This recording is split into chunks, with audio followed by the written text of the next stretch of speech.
Mortis Media. My story is not about ghosts nor goblins, but something much worse. A man, yes, a man, who forced me to view humans from a totally different perspective. It's a long story and I've never shared it with anyone, but I have mentioned it to my therapist, as this was a very traumatic experience. Even though this happened to me many years ago, it's important for me to give you as many details as possible and a bit about myself. My name is Yvonne. I live in Phoenix, Arizona. I'm a female Asian Hispanic. I know lovely Nix at the time of this. I was in my 30s. I'm about 5'6" and weighed 130 pounds. Athletic, fair-skinned, and was also newly divorced. I had embraced my newfound freedom. I must warn you though, my experience can be triggering, as it contains many acts of violence, both domestic and sexual assault. So, it's really up to you if you wish to proceed. Without further ado, I was going through a party phase, and my way of coping with life was by drinking and partying my life away. Yes, it temporarily numbed my emotions, but due to my selfish behavior, my young children suffered. I was young, but even then I acted immature. I just wanted to have a good time. I wanted absolutely nothing serious with anyone. My recent divorce was hurting me so deeply, and when I liked someone I would romance that person until they would be eating from my hand. But then just like that, I wouldn't contact them again. But when someone showed too much interest in me, I did the very opposite. Yes, I pushed back harder. I had youth and beauty. I was in control. Or so I thought. There was this very handsome man who was a friend of a friend's. This night, he happened to be the lucky one, who apparently wanted more than to just dance the night away. As you may have guessed, I was most definitely pushing him back, but I had my reasons this time. The last time I had seen this guy, he made comments that made me dislike him even more. "You will be mine," he would jokingly tell me. I would respond flirtatiously, yet joking, "Victor, it doesn't hurt to dream." I saw anger in the deep of his big brown eyes, but I promised myself he would get nothing but my pity, and I jokingly said I'd rather be dead. Victor replied in a firm voice that can be arranged, followed by laughter from him, but also everyone who was there at the party.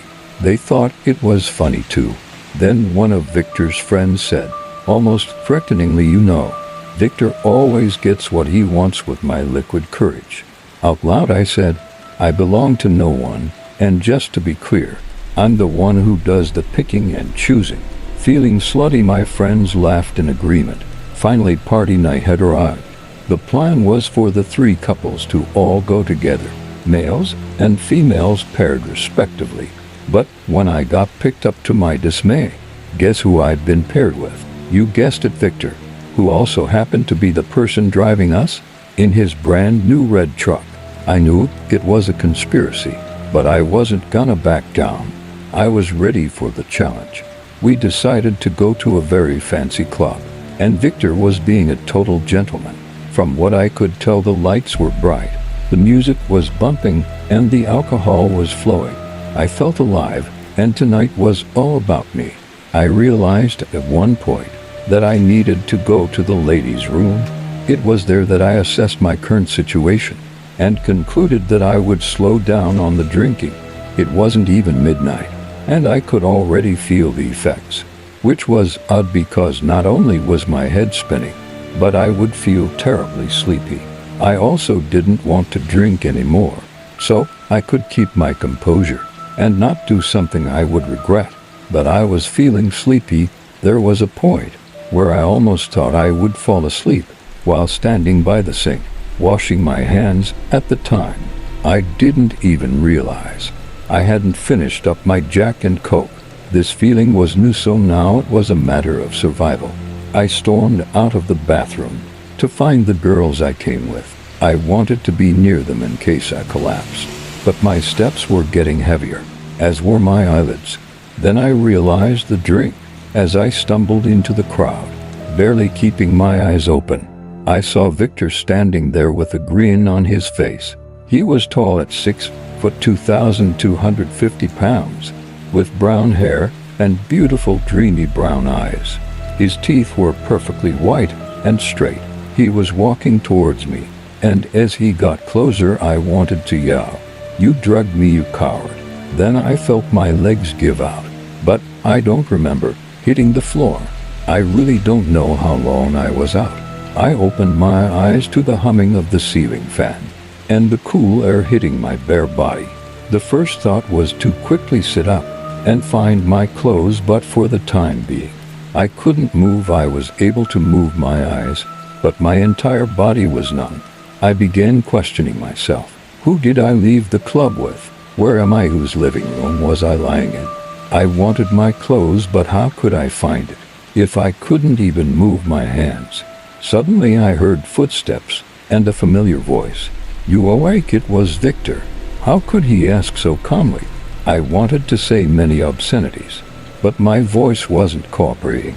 It was gone. I realized I was lying but naked on my adversary's couch. When I realized he was also naked. No, how could this be happening? I was defenseless, pinned to the couch and unable to scream or run.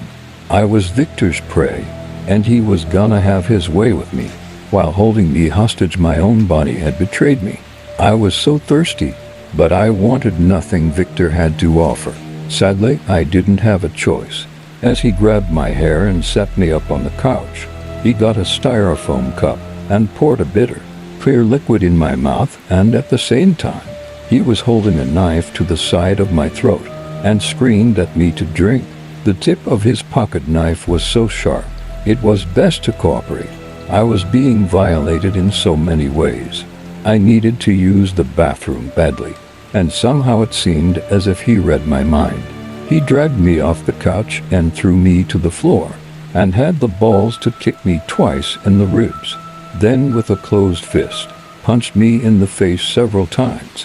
I could feel the blood flowing from my nose and into my mouth, and immediately felt a lot heavier. He pointed towards the bathroom, and I began to slowly crawl in his direction. I knew I was probably not gonna make it out of there alive, but I couldn't understand why he hated me so much. But what about my children? What would happen to them? There was women's underwear and children's toys scattered all over the wooden floor. I grabbed the moist towel from the floor, noticing that neither my clothes nor purse were in sight. Then I heard a phone vibrating. I quickly located it. There it was, a beautiful flip phone. As soon as I opened it, I dialed 911. Immediately, I began digging around the bathroom for any information that I could provide to emergency services. They answered, asking what my emergency was. I let the dispatcher know that it wasn't a prank call, that I had been kidnapped, drugged, raped, and brutally beaten by a man. I gave the address I had found on a prescription bottle label in the medicine cabinet. I was in Gilbert, Arizona. I was trying my best to give the best description of Victor when quickly he tears down the bathroom door. I'm greeted with a fist across my jaw, causing me to stumble and hit my head at the edge of the sink. My heart sank as the flip phone went flying across the floor. I'm losing consciousness, trying to protest from drinking whatever he's forcing down my throat. But obviously, I don't have a choice, because what I hear next just confirmed that I was very much dead. A click. I knew what it was. It was a firearm. I felt the cold barrel of the 9mm that was against my temple. I could feel the warm blood dripping down into my chest from my face, and then Victor said the following: "You called the cops. We have to go now. Besides, I need to get rid of you, because my wife and kids will be home soon." I could barely stay awake, so Victor tried to drag me by the hair, but it was taking too long, and he lost his patience. He proceeded to drag me by the arm from the third floor. As he exited the door, he grabbed me, threw me over his shoulder, and was trying to get me in the truck, but somehow I was fighting him. I figured he was gonna kill me anyway. I might as well fight this deranged, evil man. I was screaming, biting kicking and scratching, but I couldn't see because my eyes were closed shut from injuries. But I imagined he needed the gun to shoot me, then go throw my body in the desert. Then I heard the police sirens and people coming out of their apartments to hear the commotion, and I begin screaming that he's gonna kill me in both English and Spanish. As multiple police cruisers came closer, Victor threw my body into the apartment complex garbage bin and peeled off. When I woke up, I was in the hospital. I needed sutures in many parts of my body. I had a dislocated shoulder, a broken nose, multiple head injuries, many lacerations, and my body was full of bruises. According to the ER doctor, the toxicology report showed 5 different types of drugs, but my alcohol was below the legal limit. You might be wondering what happened to Victor. I saw him when I was able to testify in court. There were 2 other women who came forward with their testimonies and gave Victor an additional 5 years on top of the 8 he got for the crimes he committed against me. Victor whispered a threat when he got sentenced, something that no victim wants to hear. Someday, I'll get out and I'll hunt you down and finish the job. Listeners, please be cautious, especially if you're going out drinking. Stay with a trusty group of friends, and please keep an eye on your drink and theirs. When in doubt, listen to your gut. This experience changed me. I stopped drinking many years ago and have major trust issues. I cannot emphasize it enough. Always be aware of your surroundings. I had just recently gotten my first job at a chain sandwich shop. It was located in this shopping mall outlet. At the far end, there were quite a few businesses around it, including a restaurant down the way and a super Target on the other side of the mall. At the far end of the parking lot, my parents were always super protective and taught me at a young age to be aware of my surroundings and protect myself, and rarely ever let me walk alone to begin with. On this particular day, I had left my phone at home because I wasn't allowed to have it at work and had a daily time limit on it anyway. Thanks, Mom. I ended up finishing up early, and my mom was still shopping at the Target, so told me to go ahead and walk over to meet her. I began walking towards the Target and had to wait for passing cars. One silver car stopped and let me walk across. I smiled and waved thank you, and the man inside the car did the same and turned on the street, going in the direction I was walking. I didn't think anything of it, as it was a relatively busy parking lot, and most of the shops are over on the other side. By the Target, a minute or 2 goes by, and I spot the same car, now driving in the opposite direction towards me. I take a mental note, but think that I'm just overreacting. This is until he turns back round. At this point, I'm cornered, and notice I'm now at a part of the mall that's a little less crowded, with more of an empty parking lot. I get this uneasy feeling in my stomach that he's following me, and to test my hypothesis, I switch my direction. Instead of heading towards the Target, I walk towards the restaurant. The car immediately turns into the parking lot. I switch into freak-out mode and speed walk to the front doors. In my time of panic, I didn't realize that the parking spot for the restaurant were completely empty. I pull on the doors, and they're locked. They were apparently closed on Sundays. At this point, the man in the gray car was parked in the lot in front of the restaurant, watching me the way he was parked. I would have had to pass his car and go back on the path I was originally on. I stand there a moment, pretending not to notice and thinking about what to do next. I obviously didn't want to walk any closer to the car than I already was, and decided to cut through the side shrubbery of the restaurant and head towards the closest shop I could find. The gray car comes out of the parking lot, still following me, and I bolt into the dollar store across from the restaurant.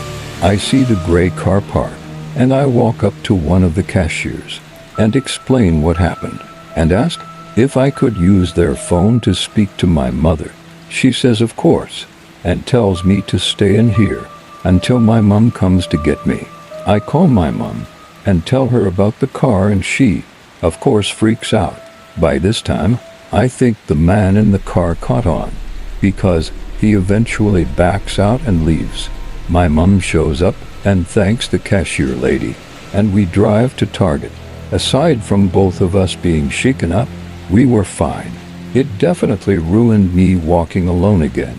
But now that I'm an adult and live on my own, I carry pepper spray and a pocket knife everywhere I go, just in case, and rarely walk anywhere, unless I'm with someone, or it's only a few minutes away.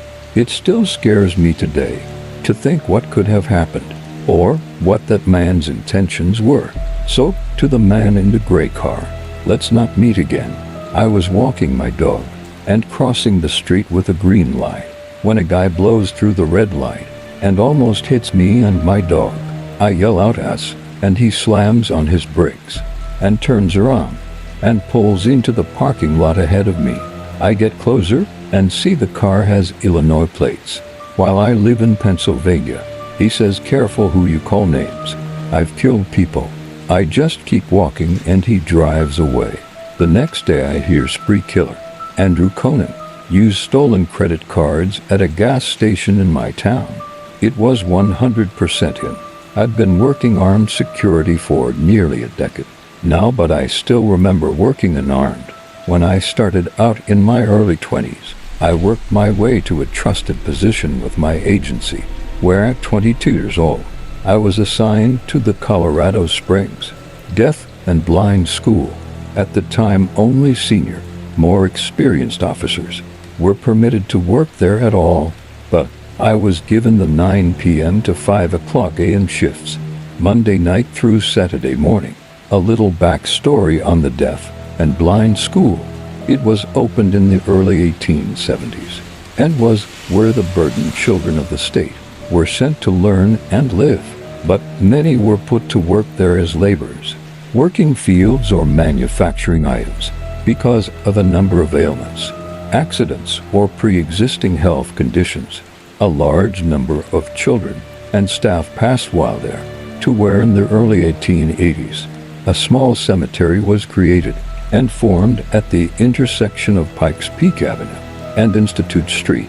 Growing up in Colorado Springs, I was always told ghost stories about the flesh-eating bacteria on stuffed, taxidermied animals, ghosts walking in buildings, and the haunted service tunnels below the school, connecting to the old train depot. But I never really believed it. Fast forward to my 3rd month posted there, 2 nights before my 21st birthday, and a full week before students returned for the full semester for our actual special needs schooling.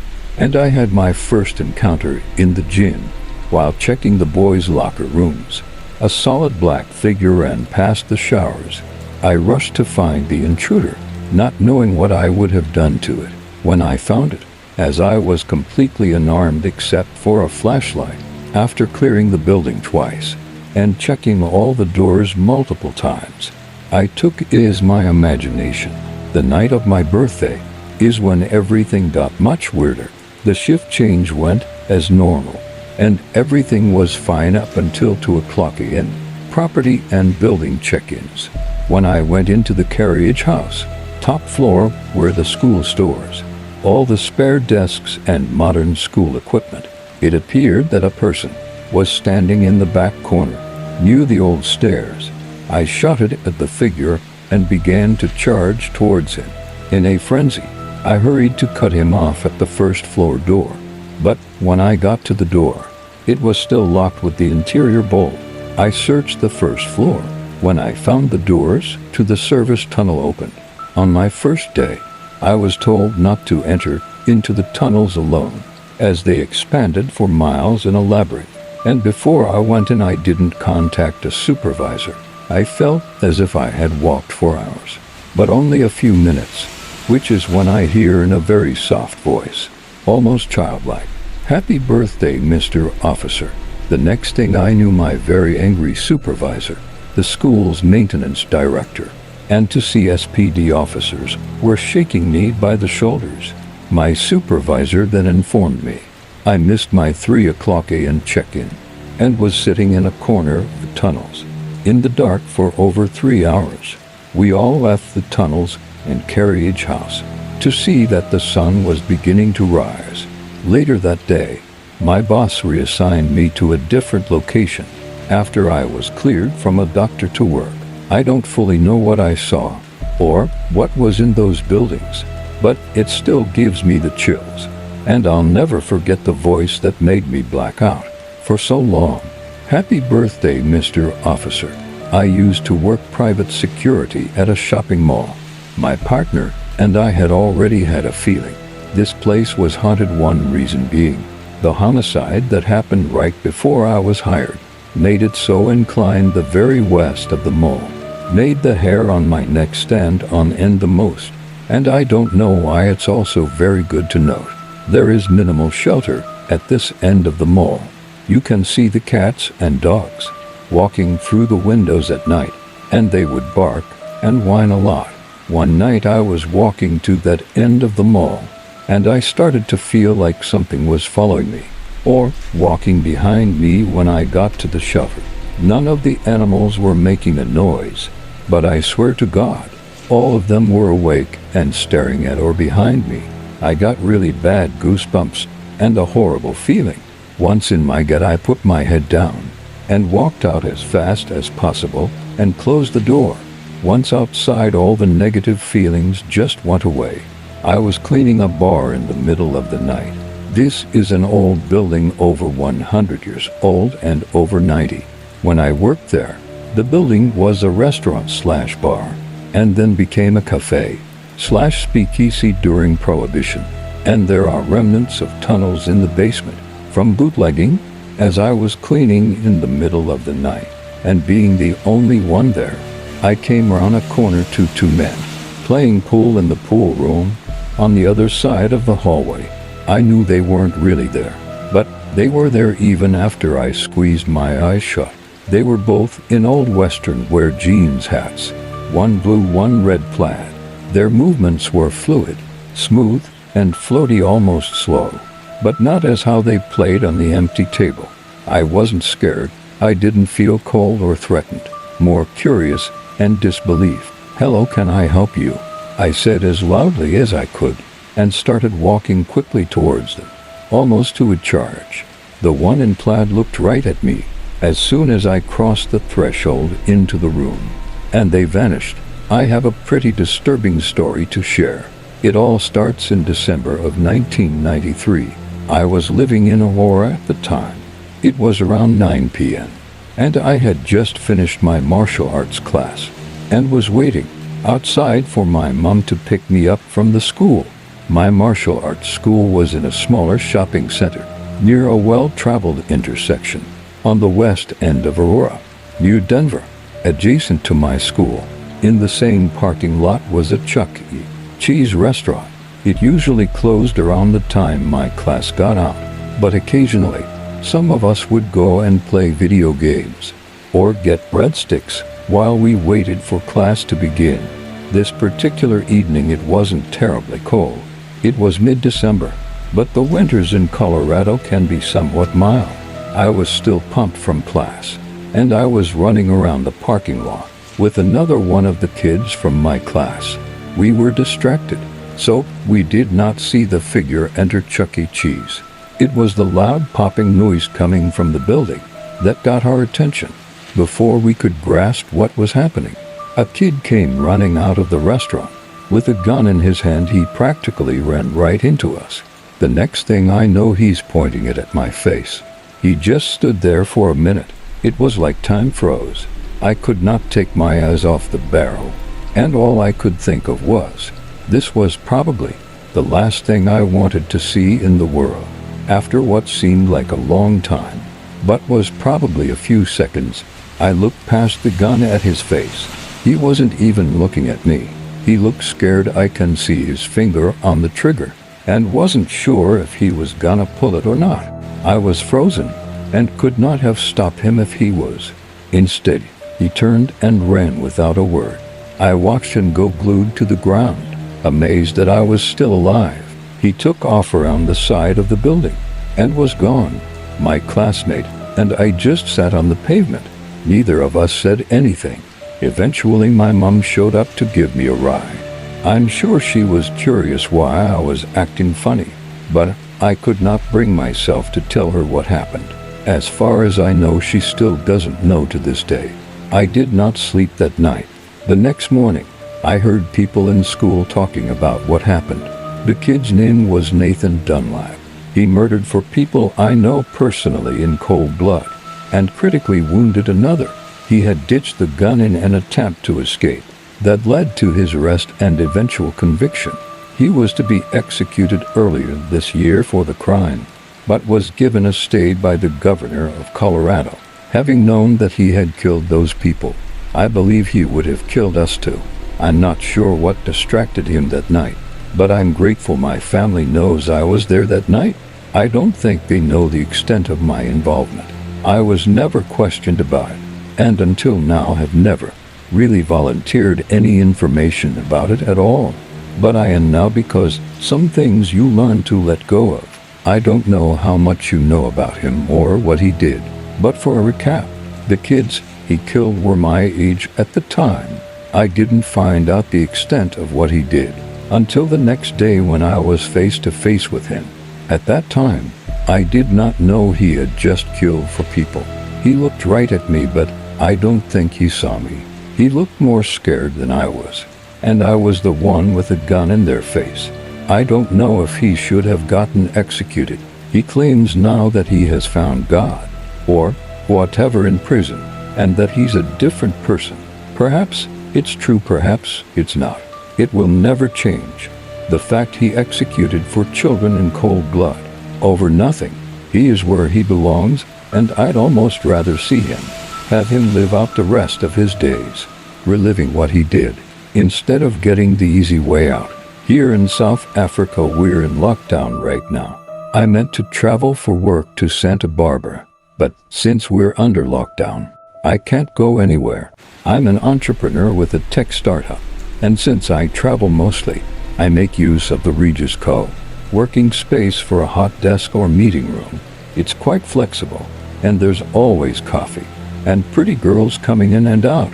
But since COVID broke out, I saw Regis as a public or corporate office, with many people coming in and out. Therefore, I was now stuck with no office.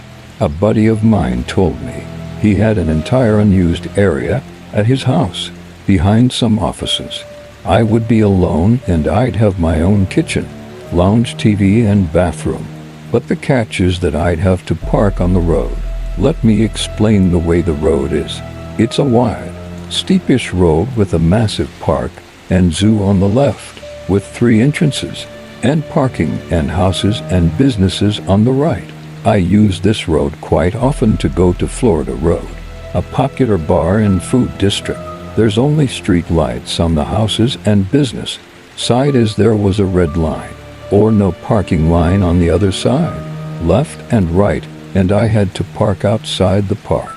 So I parked in the first parking, nearest the building I was working at. It wasn't near, but I still had to walk a few meters. This story takes place one night before the lockdown. I had a call with a company in Denver, Colorado, which I had to start at 6 p.m. South African Standard Time.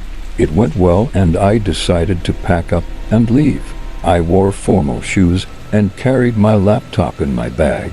Being paranoid before I left, I looked on the CCTV before opening the gate and couldn't see anyone outside. I then proceeded to buzz myself out, locked up, and walked out. I don't know how, but in the time it took me to walk from the building to the gate, a man appeared. He seemed drunk or high and was just hanging around against the fence. On the side of the road my car was on, wearing a hooded sweatshirt with the hoodie down, tall brownish jeans and sneakers, and I started walking and looking down, keeping track of him from the corner of my eye. Mine was the only car left, so I would assume he knew that was mine. As I got closer to my car, I noticed him starting to walk out towards me, but I ignored him. He was still walking diagonally, trying to cut me off. He then said, as he was maybe 5 meters away, Let me help you with your bag." Now I had a comfortable laptop backpack on, and I was walking hands-free, and yet he asked me to help him with my bag. In South Africa, car guards usually help you with your grocery bags and expect a little tip, but not this guy. This guy knew what I was doing and where I was going, and what I was carrying. To make matters worse, he had his left hand in his hoodie pocket and was walking fast. It all went down in a split second. He suddenly lunged at me, but being a football player, I feigned left and went right. In that split second, I thought if I ran to my car, which was still another 10 to 15 meters away, I would have surely not made it. I'm fast, but fumbling with keys, opening the door, getting in. I didn't seem confident, so I made the decision of jumping the fence. Into the now dark park, I made it over in one leap, albeit slightly slower, since my laptop backpack kept bouncing on my back. As soon as I hit the ground, I took my laptop bag off, held it in my hand, and ran and looked for a dark spot to hide, and ended up behind a massive tree in the park. There are a few of them, but it was the only one that didn't have a light. Directly hitting it, I heard him running in, slurring words and saying something like, "Just give me the bag." So my car was on the other side of the tennis courts. If I could get to the tennis courts, sneak around and then run to my car, I would make it, but there was a left open space between this tree and the tennis court, and he was running straight through the space, and I watched the angle of him running and slowly rounded the tree to keep myself out of his line of sight. I honestly think him being high helped immensely here, as he ran straight past and towards the other side of the park when he was a good distance away, which couldn't have been more than 20 meters. I made a break for it, not being quiet now. I pushed away every branch and leaf, which he heard, and turned around and saw him. I burst around the tennis courts, which was stupid, because I could have just came back the way I came, and turned around and saw him yelling and running back at me. He stumbled every now and then, but was picking up the pace and actually gaining on me. I saw it. He had a knife, and it was out now. I puffed my way up the hill, opened the car, jumped in, locked the door with my laptop on my lap, and started the car. When I looked back in the darkness, he was gone. He must have slunk and back into the park when I was out of range, but where? I didn't wait to find out. I skidded and drove the hell out of there. I won't say that I won't work there again. I would, but maybe I'll Uber next time. The other night, I was driving into the center lane of a 3-lane city street when all of a sudden, a car comes into my right blind spot and almost slams into me. I look over and see it swerving in and out of the lane, braking abruptly. I honk, and I look over to see if the driver is possibly distracted, and I see that the man driving is drinking something out of his brown bottle. The man then comes up to my side and is screaming at the top of his lungs, not wanting to get involved. I then make a lane change to the leftmost lane to get away from the man. I can still hear him screaming, so I turn on my rear view camera and see the man swerving across 2 lanes from the rightmost lane to get behind me. He then starts speeding up, as if he's trying to ram into me from behind. Once I see him inches away from my bumper, I decide to run the red light I am stopped at and make a right turn in front of the 2 lanes of traffic beside me, in the hopes that at this point he'll just leave me alone. I look at my rear view camera, and once again I see the man is following me, trying to hit me from behind yet again. I panic and speed off on a side street, but I look back and he won't let up. He's swerving in the lanes behind me and is trying to keep up in the distance. I see a freeway on-ramp, so I speed over in the hopes of losing him on the freeway. The on-ramp has 2 lanes that merge into one. I pass up a car prior to the merge, thinking that the car will create a buffer between me and the man chasing me. When I look back into my camera, I see that the man is driving in the shoulder on the brush to the side of the on-ramp in order to pass the other car and catch me up. At this point I'm driving close to 100 miles an hour and scared for my life, so I slow down and dial 911. I explain the situation to dispatch, and she recommends I try to get away to safety. The man then catches me up and begins coming up to my side of the freeway, and he repeatedly tries to swerve into me, as if to ram me or run me off the road. I slow down in the hopes that he will pass me up, but he too slows down, and his wife in the passenger seat throws a bottle at my car. For a second, I lose visibility as the car is covered in a brown, foamy liquid. I think to myself, surely this is the extent of his road rage. And I look over, and it seems as if he's continuing on the freeway, ready to get away. I then pull off the next freeway exit, thinking I can just leave the situation. And as I do, the man sees me and makes a 4-lane change onto the exit ramp and tries to ram me once again. At the freeway exit, I am then forced to speed through the city streets, and I finally end up at a red light trap next to the man. I look over at the man and roll down my window, and he's screaming at me, "Why did you honk at me? You're trying to make me look like a bad father.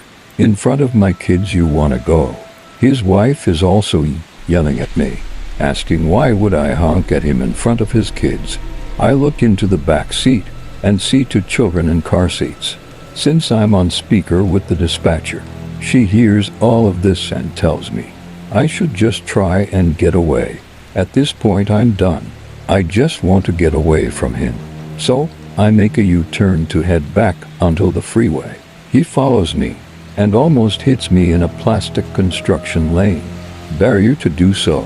He then follows me again and is trying to hit me from behind. Once I get onto the overpass to get on the freeway, I glance at him to the side of me and see that he's holding something up in my direction. Suddenly I hear a very loud bang, and the dispatcher on the phone screams, "Did he shoot you? Are you okay?" Thinking I've been shot, I start screaming, "He's shooting at me, he's shooting at me. He's gonna kill me." Realizing that running away isn't working, I stop at the man's speed off. Luckily, there's no broken glass, and I'm not injured in any way. The dispatcher tells me to pull off to a nearby, safe location. So, I go to the parking lot of a nearby mall, and I tell the dispatcher the make, color, and model of the car, as well as the partial license plate.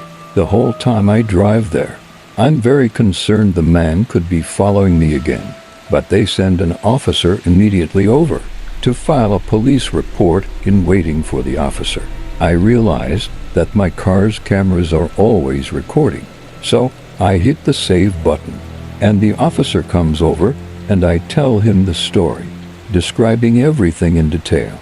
I also tell him that I may have some footage of the whole thing. We take a walk around my car, and for the most part, there's no damage. The officer then informs me that because I'm not injured, and because there is no damage to the car, there really isn't anything that can be done. I asked him if it wasn't an assault, and he says because the bottle hit my car and not me, it's not assault. I asked him if it's reckless driving, and he says here in California, that's a misdemeanor, and that requires the presence of a CHP officer to convict. I then asked him if it could be considered an attempt at murder, because he was trying to ram into me. But he says that this is just plain old road rage, and there's not much that can be done. At most, the officer says that once he has the complete license plate, an officer can go out and talk to him.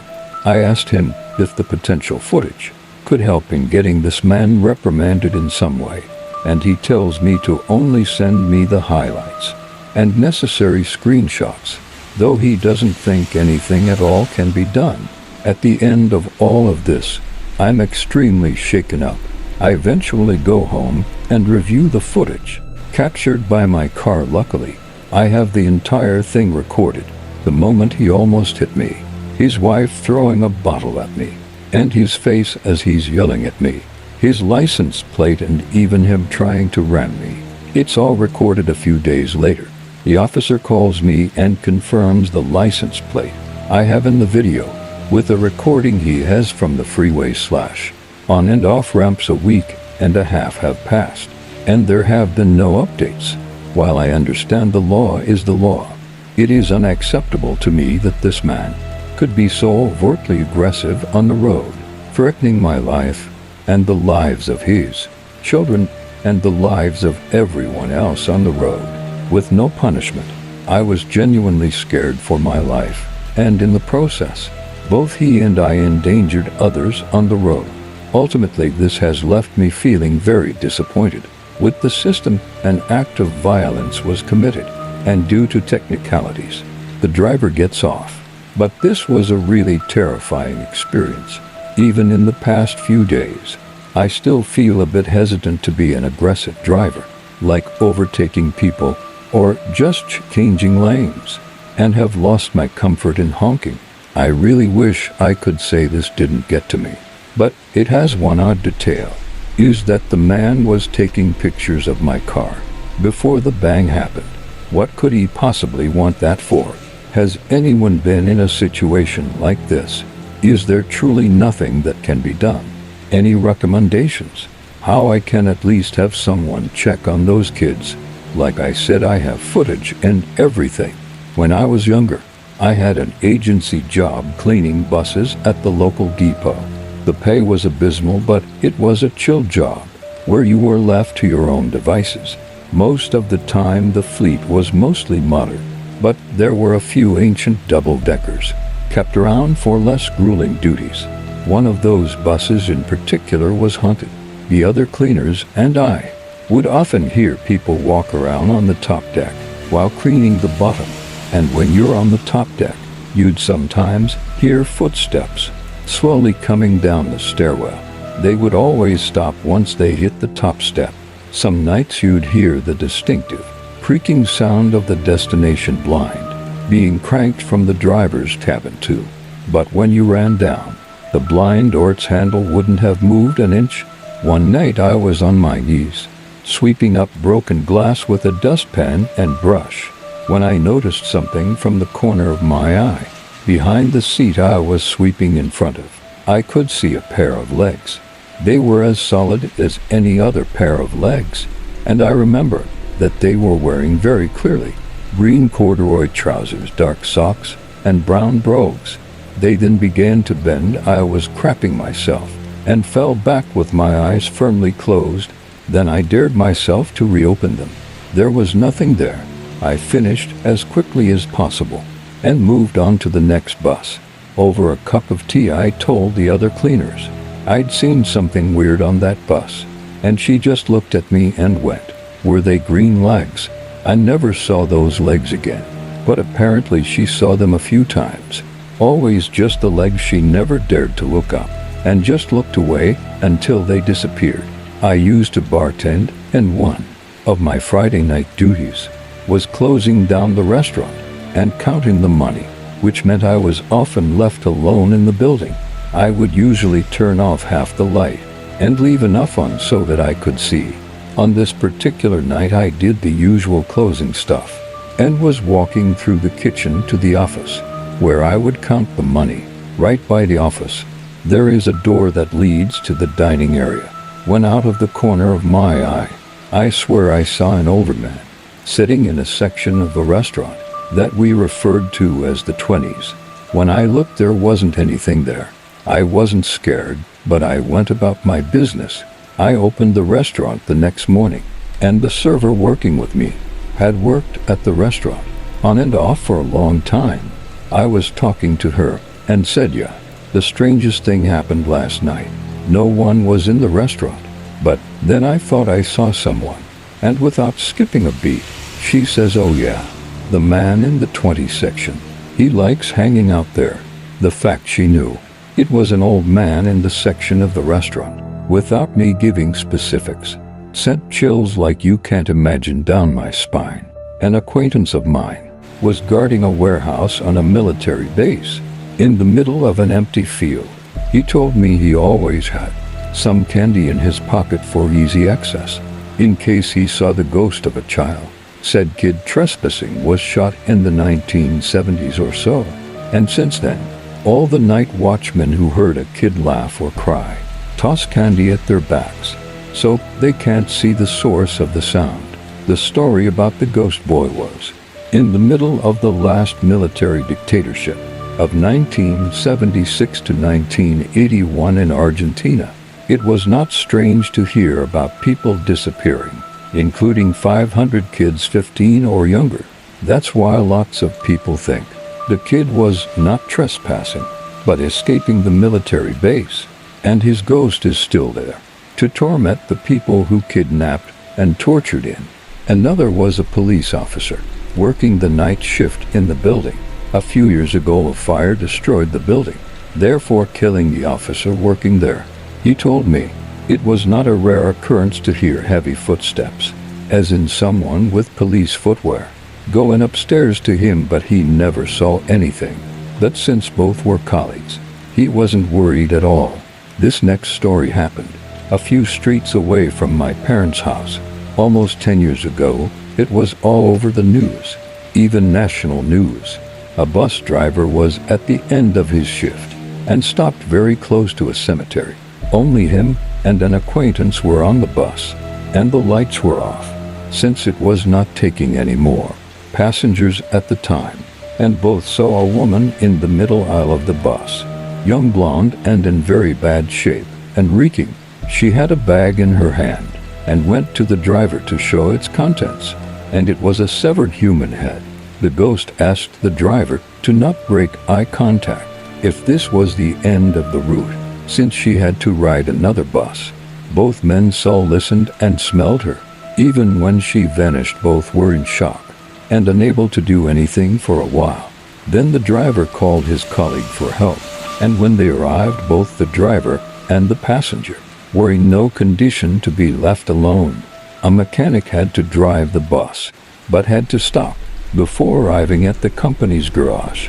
The constant ringing of the bell, the one to tell the driver that the next stop is yours, drove him crazy. The GPS stopped working, and the doors opened and closed completely by themselves. It was a very eventful night. This is what happened to me this month. I woke up one morning to a nail in my tire. Great, I looked for the nearest repair shop and made my way there. I was very happy to find a place that wasn't by appointment and was within 5 blocks from my apartment. When I got there, I was greeted by a nice-looking man in a suit. He was shorter than me, had a very short beard, and was covered in tattoos. I mean, he had full sleeves and some of his head. He wasn't one of those bad-looking tattooed, covered guys though. Anyway, they seemed to work for him. His name was Jake. I told Jake about my plans for my car and my future in the mechanic field. These are all my usual topics for small talk.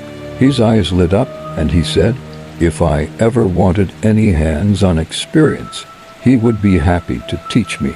He wrote his name on a business card and handed it to me. I had worked in a shop previously, but the boss was old, horribly sexist, and outright scary. I had guessed that Jake was in his late 20s to early 30s, and I was so excited because he was young. It's not common to see people that are young, that are the boss, and I went home and told my boyfriend all about my experience. I thought about it for a few days, and then called and offered to work Wednesday mornings in the shop. The first Wednesday was uneventful. I watched one of the mechanics work all day and didn't learn anything that I didn't already know. Jake kept checking on me during the day and gave me his personal number so that I could contact him without having to go through the shop landline. The next Wednesday started off like a blast. The first hour I just watched the same tech. Jake came into the shop and asked me if I wanted to run some errands with him. Of course I said yes, because it was hot. I was wearing jeans, and I knew the van could have air conditioning. Jake is the kind of guy that rambles a lot, so we went through topics really fast. We talked a lot about business at first, but then it got really weird. He started talking about the girls he was hooking up with and living with. His exit didn't really faze me. because this is how most of the boys in the industry talk.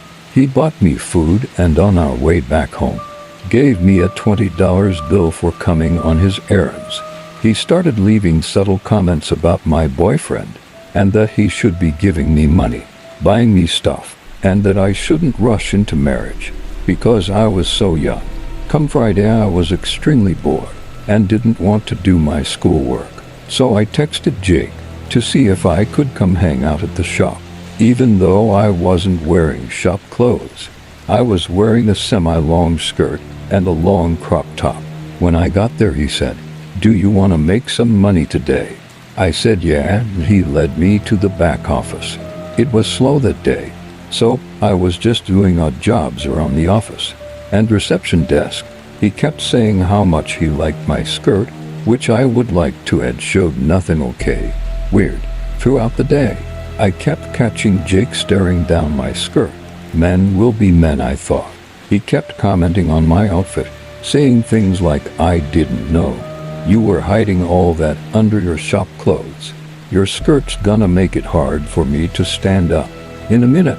At this point, I was just trying to get the job done so that I could make money and go home, and was starting to get really nervous as the comments escalated. "God, it makes me wonder what else you're hiding under there." I responded, "Jake, I have a boyfriend," which he definitely knew. That's when he said, and I quote, "Don't get me wrong, I'm not trying to put it in you, but like, can I see?" Anger bubbled up in me and I yelled, "No, you can't speak to me like that." I finished my job to get a whopping $30. Great, all that for nothing. The next morning, Jake called me and told me that his boss came by the shop and got in trouble for having me there. So he told me I shouldn't come back for a while. I was heartbroken and confused. A week went by and I was having trouble sleeping. I couldn't stop thinking about it. Was I really fired for being a liability? Or was it because I said no to him? I called Jake on Sunday and asked. He'd promised me that I wasn't fired because I said no to him, and said that he would have told me if he had fired me for that reason.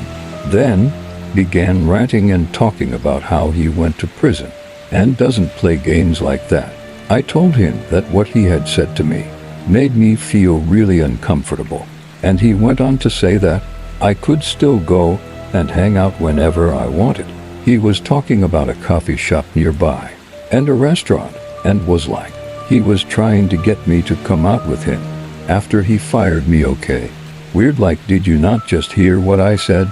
That night, as I was trying to fall asleep, I felt this overwhelming need to check the Megan's Law website in California.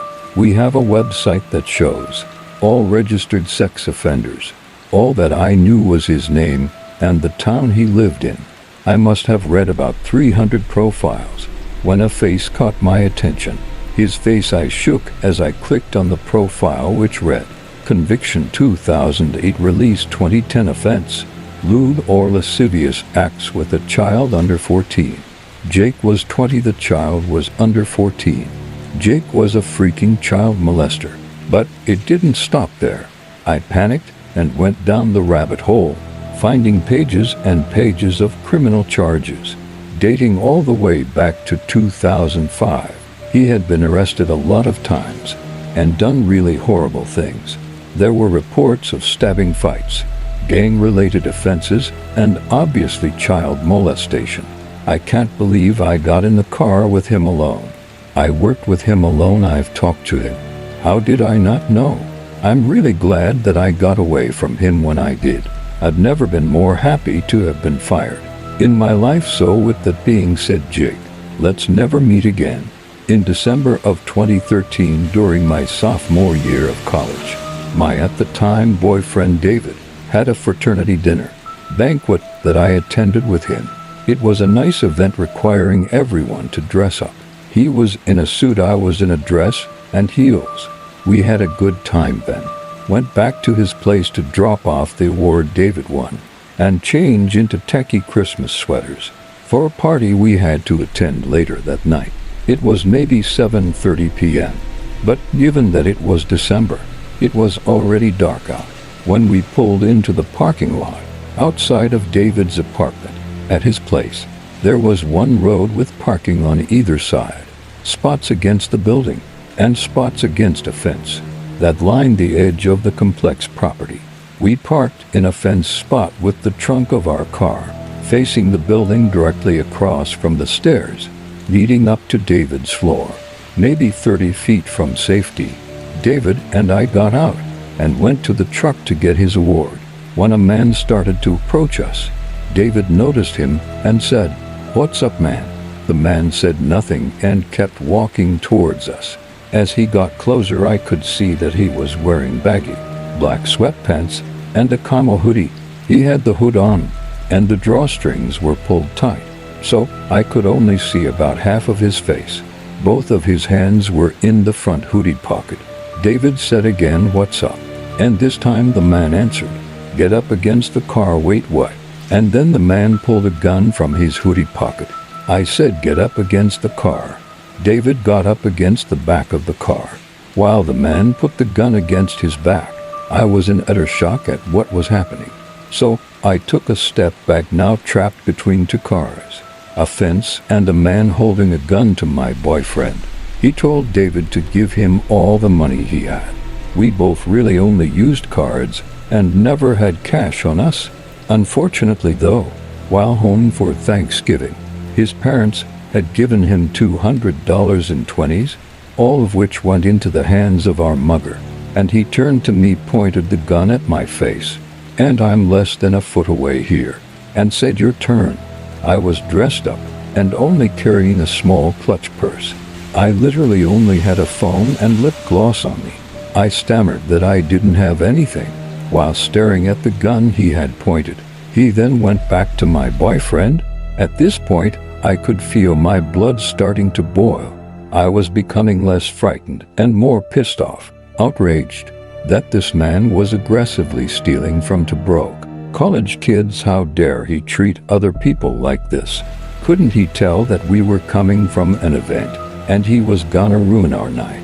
I wanted to kick him with my big clunky heels so badly, but thankfully, I realized that would probably just piss him off. I grabbed my phone, keeping my hands in my purse, and tried to dial 911. Unfortunately, my purse was too small to hide any movement, and I was just worried that if he saw me trying to call for help, he'd shoot, so I stood there staring to the gun pressed into David's back.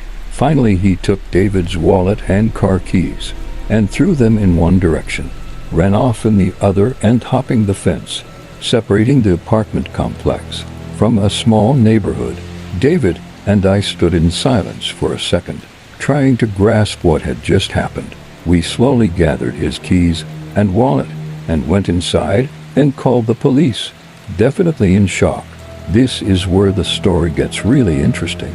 The police had an officer patrolling on the other side of the apartment complex, as it was a group of 26 buildings, and we were in 26. The cop was near one, because they had gotten a call the previous day about the same guy mugging someone over there. The police and detectives came over and took our story and asked us questions for about an hour. When they left, it was still relatively early, maybe 9 p.m., and we were very shaken, and David and I decided we'd still go to the tacky Christmas party we had planned on attending, thinking that it might take our minds off this horrible encounter. Our friend was hosting a pregame at his apartment in Building 3 of the same complex. Even though we decided not to drink that night, we headed over after getting into our tacky sweaters. The pregame got a little rowdy, and we heard a loud knock on the door, and we opened to see the person who lives next to our friend. He said, "Hey guys, you might want to keep it down. I don't want anyone getting into trouble. I have police and investigators in my apartment right now because I was mugged out here last night. I heard two more people got mugged tonight, so please be safe." David and I looked at each other and then back at him. "Oh hi, that was us. We're the two that got mugged. Nice to meet you, fellow mugging victim." He laughed and shook our hands. The neighbor and David compared knives that they were now carrying as personal defense weapons before he went back to his place.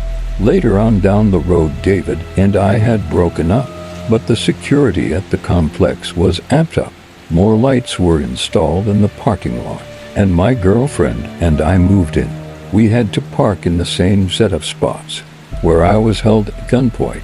Probably a stupid way to face your fears, but we didn't have any other issues while we lived there.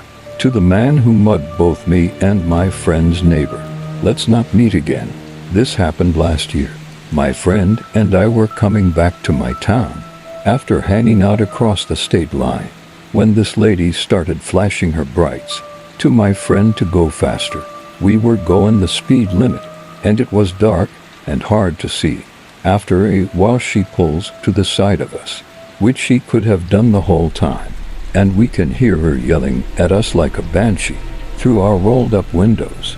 In our state, several people have been shot over road rage, so my friend grabs for her phone in case something starts going down.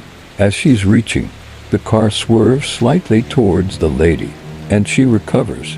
The lady screams even louder and gets behind us again, riding our bumper. We come to the first exit for the town I live in, and I told my friend to take it, so we could not have this crazy lady next to us. She follows us to the exit, so I have my friend turn into a parking lot. The lady followed us but got caught by a red light, so we leave the parking lot, back to the highway, and she comes right back at us again. Luckily, a truck pulled out and blocked her vision of us, and we made a right turn when the traffic allowed on a red light and swerved between cars to put as much distance between us as possible. We finally lost her after she had been following us for 11 miles. I worked as a security guard at a YMCA as an 18-year-old kid. It was a bit of a joke job as the hostel part of the building was being used as an informal social housing. You runoffs from the prisons or vulnerable people. The police would visit around 3 times a week and take people away who were causing problems, and many were ex-cons or on drugs. The rest of the buildings, gym, exercise hall, small canteen, was all closed up and the lights turned out at night. My job was to work 8 p.m. to 8 o'clock a.m., checking these buildings every few hours, and also do a walkthrough of the hostel to check that nothing was up. There had been a spat of suicides just before I got there, and in the previous week, I had been listening to a distraught brother for an hour on the phone as he begged me to check on his sibling, who had threatened to kill himself several times. So anyway, I was on my walk through on the bottom floor. All the lights were off, everything was quiet. To access the bottom floor, I needed to take the elevator down to the basement level. It was an old goods elevator, not for public use. I got down, did my walkthrough, and was on the corridor, in sight of the elevator when it pinged and opened. Even though I was alone and had not called it, it was covered in blood. When I got to it, there was blood all over the glass mirrors, a little well of blood near the control panel, and blood over the keys. It looked like someone had been murdered. There was no body or tissue, just blood. Suitably freaked out, I jumped in as quickly as I could and pinged up to the reception level. When I got out, I went straight to the desk and informed them what I had seen. The guy there was pretty unwilling to help, but we agreed we should call the police and an ambulance. And as we were discussing this, a different elevator pinged and opened right in front of us, and a guy who looked like a zombie walked out. His face and head was a big welt of blood, and he was on crutches. He looked very confused and fell right in front of us. Basically, this guy was a very high drug addict who tried to take the stairs up to his room in the hostel, fell over and cut his head right open, got concussed, and got onto the wrong elevator, pressed to go up a level, but when he got there, had fallen onto the control panel and sent it back down to the basement, where I'd seen it only after managing somehow to get out of the floor above. He'd been wandering around the place, leaving a trail of blood in his wake, trying to find help. We called an ambulance and I was severely freaked out. I work in a building that's fairly old and has had at least 2 people die on the grounds. One violently. All of the staff have seen or heard some very weird stuff. The first ghostly incident I experienced was when I was sitting down, waiting for the bartender to finish closing out so that we could go home. The bar had a bunch of copper Moscow Mule mugs, hanging the top of it on nails, which were never actually used. I was just sort of staring into space when I saw a very, very pale and very large hand reach down from the ceiling onto the outside of the bar, reach over and flick one of the cups. So it started swinging wildly. The second thing I saw was also in the bar area. We have a little stock room set behind the bar, where the bar staff put their purses. So it's pretty normal to have a member of staff back there looking at their phone. It was late in the evening, and there was only me and the bartender, and I was looking for her. I glanced over to the stockroom, and really clearly saw the dark shape of a person leaning over the counter, which I assumed was the bartender. I said something to her, and then turned around to go somewhere else, and promptly ran into her as she was cleaning on the floor. The last things I experienced happened on that same night. I was cleaning the washrooms after we closed, and when I was wiping down the counters, I heard the sound of something heavy slam against the wall behind me, and then slowly slide down. When I turned around, nothing was there, and that was the wall. That didn't lie against any other rooms. I was really freaked out, so I finished up cleaning and went back to the bar area, and the bartender asked me to lock the front door. There's a little enclosed alcove that you have to stand in to lock the door, so no one can see you while you're doing it. The second I finished locking, and I turned around from the front door, when something slammed right into the door, incredibly hard 3 times, rattling it like crazy. Other employees have seen weird stuff, but this is the only thing I ever experienced. I worked at Best Buy, stocking shelves a few years ago during the holidays. Only 2 of us in the whole place. No biggie. I listen to podcasts and music every night. As I'm stocking the shelves, I see the most clear possible movement from the corner of my eye. That's possible. I would have easily staked $1 million had I had them, but a camera would have just caught someone jogging by. I'm creeped out cause the other guy is in the back, and as I turn to check that he is, I catch the movement again on the other side of me. And when I say I sprinted to the back, I mean I moved like Usain Bolt towards a gold medal. We checked videos and of course, there was nothing. But that was the night I knew ghosts were real. My name is Avon. I'm a female in my 50s. I'm 5'6", a bit on the heavy side, and have limited use of my hands, but hide it well. Presently living in the state of Arizona, and throughout the years, have encountered many creepers, and due to my friendly demeanor, I seem to attract them like a magnet. I can make small talk with just about anyone. I show no fear and I walk with confidence. For these same reasons, I'm not afraid to tell anyone. Phrases such as "please back away," "you're making me uncomfortable," and "I'm not interested." You've been warned, but my favorite phrase is, "Don't come any closer because I'm armed." I could say that I have trained myself for any kind of encounter. Every month, I drive across town to visit my clinic doctor, as I must receive a much-needed medication, and my last visit was scheduled for mid-morning, which is when the clinic's lobby is at full capacity.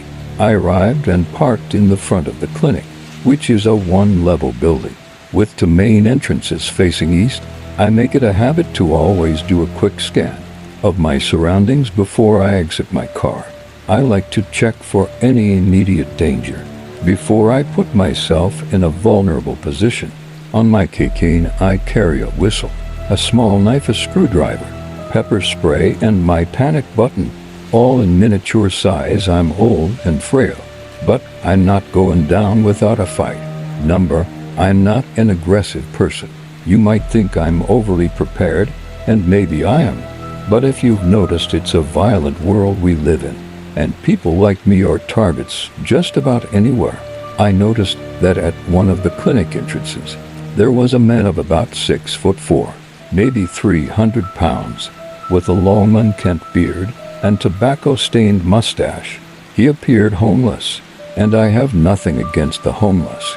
We're all human after all. But I figured if he's standing by one entrance, I would enter through the other to avoid him, at least being 12 feet away from him. I began walking towards the door, and this man started to approach me, halfway towards the entrance.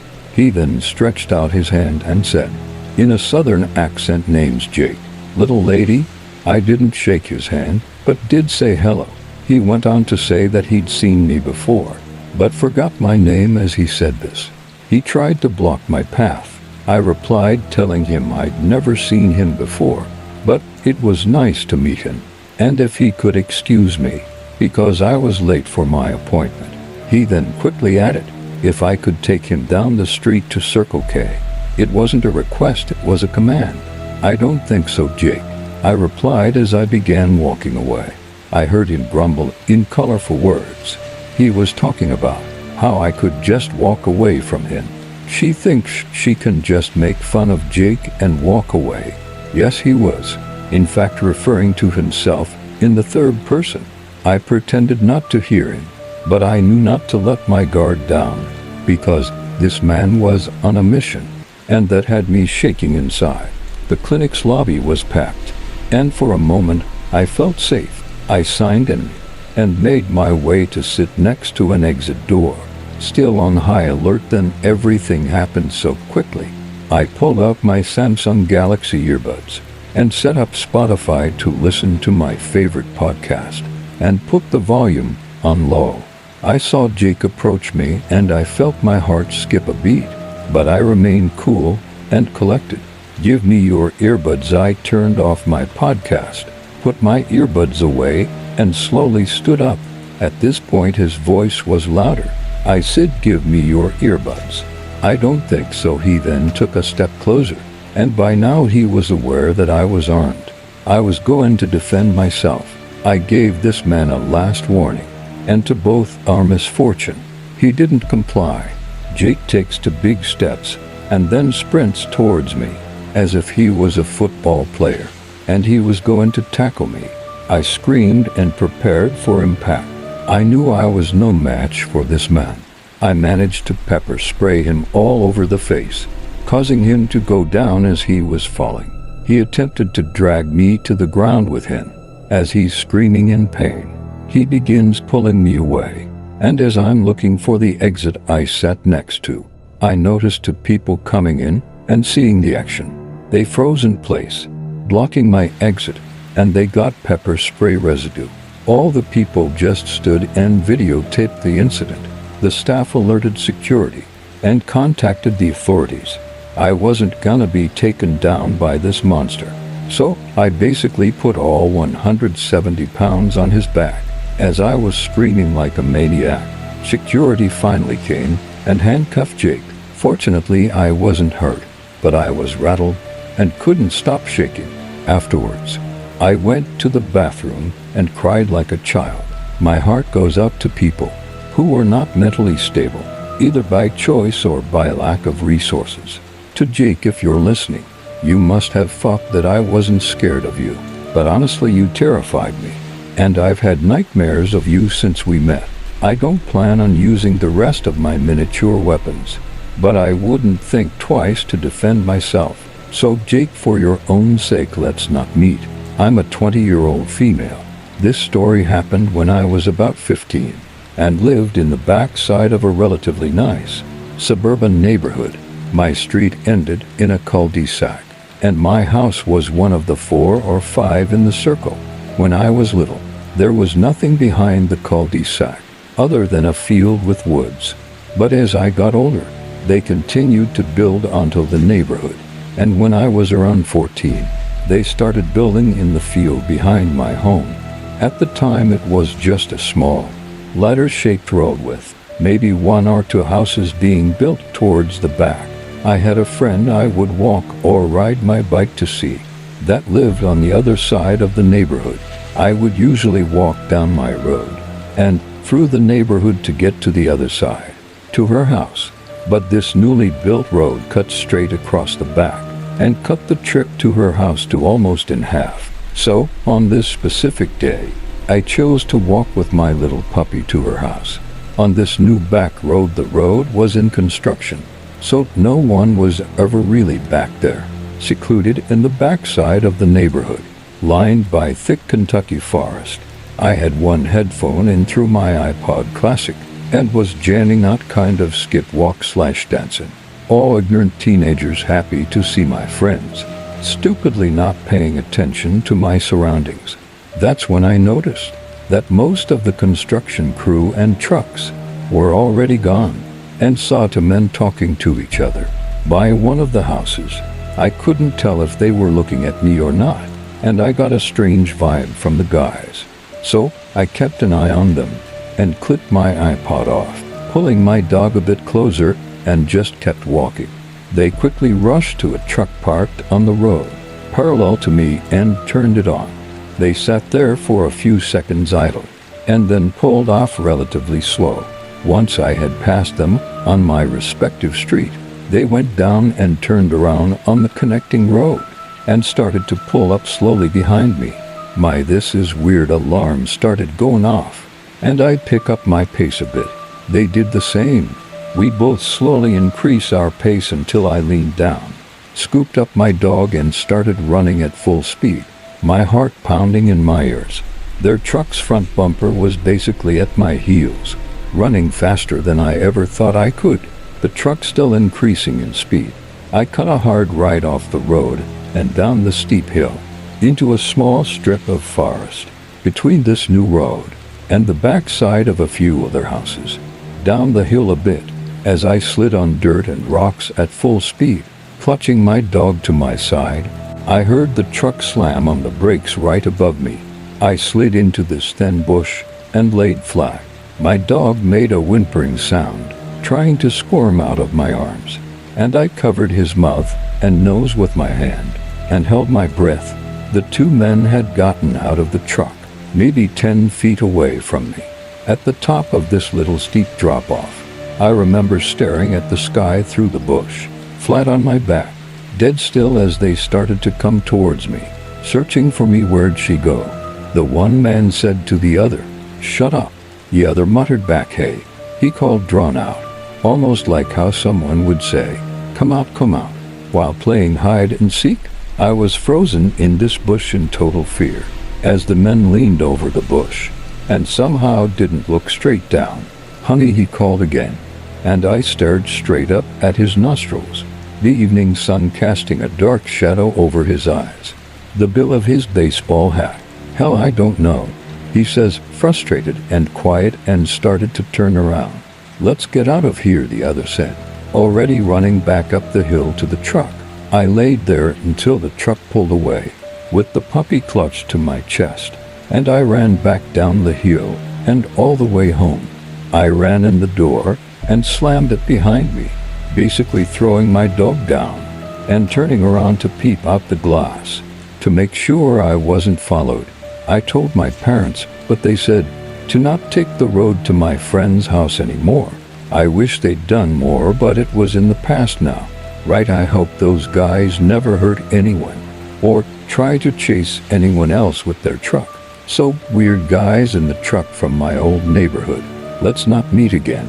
Let me preface this by saying that while I was pregnant, a colleague of mine with whom I was close had started coming with me anytime I left the office to do anything. Pick up, record, shop during lunch, grab something to eat, because she was adamant that a young, heavily pregnant girl shouldn't be out by herself. Too many horror stories about pregnant women being taken or cut open for their babies and stuff. She would say that, and no matter where we went, she would always have an absolutely true story about someone she knew personally who had been stalked or threatened.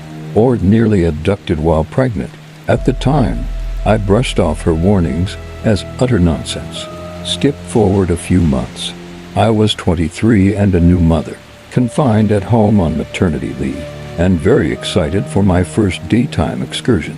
Out the house with my infant son, who was 2 to 3 months old at the time. My husband wasn't too thrilled at the prospect of me going out alone with our son while he was at work, especially in my premium car, a white Mustang GT convertible, but he begrudgingly accepted on the condition that I swap cars with him for the day, since he drove the Ford Explorer we had purchased in anticipation of the baby's arrival.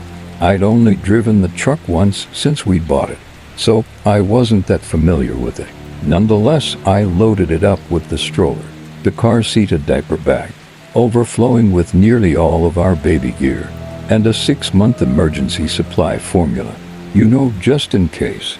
I was only running out to do errands, and planned to stop at Target, the grocery store, and pick up a few things for lunch on the way home. My first stop was Target, where I relished my newfound freedom, not paying nearly as much attention to my surroundings as I should have been. But on my way out, one thing did catch my eye: an average-looking white guy, in his late 20s to early 30s, average height with dark blonde hair, wearing a tight light gray t-shirt and nerdy glasses, leaning against the wall leading to the store exit. I immediately felt a wave of terror wash over me, but I convinced myself there was absolutely nothing abnormal about him to warrant my worry, and I brushed it off as new mom paranoia. Next, I made my way to the grocery store, where I parked towards the back of the parking lot to avoid smashing into any other cars, since I had no practice parking such a big truck. As I hopped out the driver's seat, another completely normal thing grabbed my attention. A compact red Chevy parked 2 lanes over from me, with a good 12 to 15 spaces between it and the car parked next to it. I had parked far back for a reason. I remember thinking the Chevy had no similar discernible reason.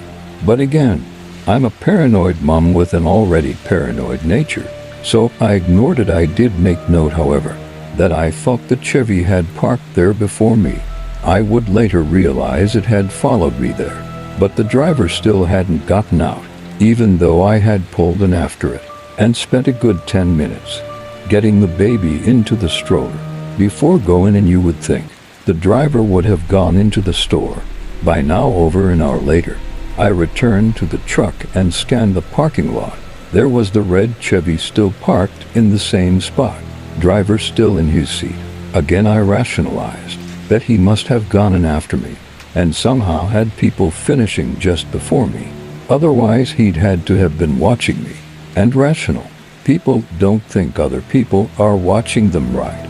I packed everything up and headed across the street to the McDonald's drive-through to pick up something to eat on my way home.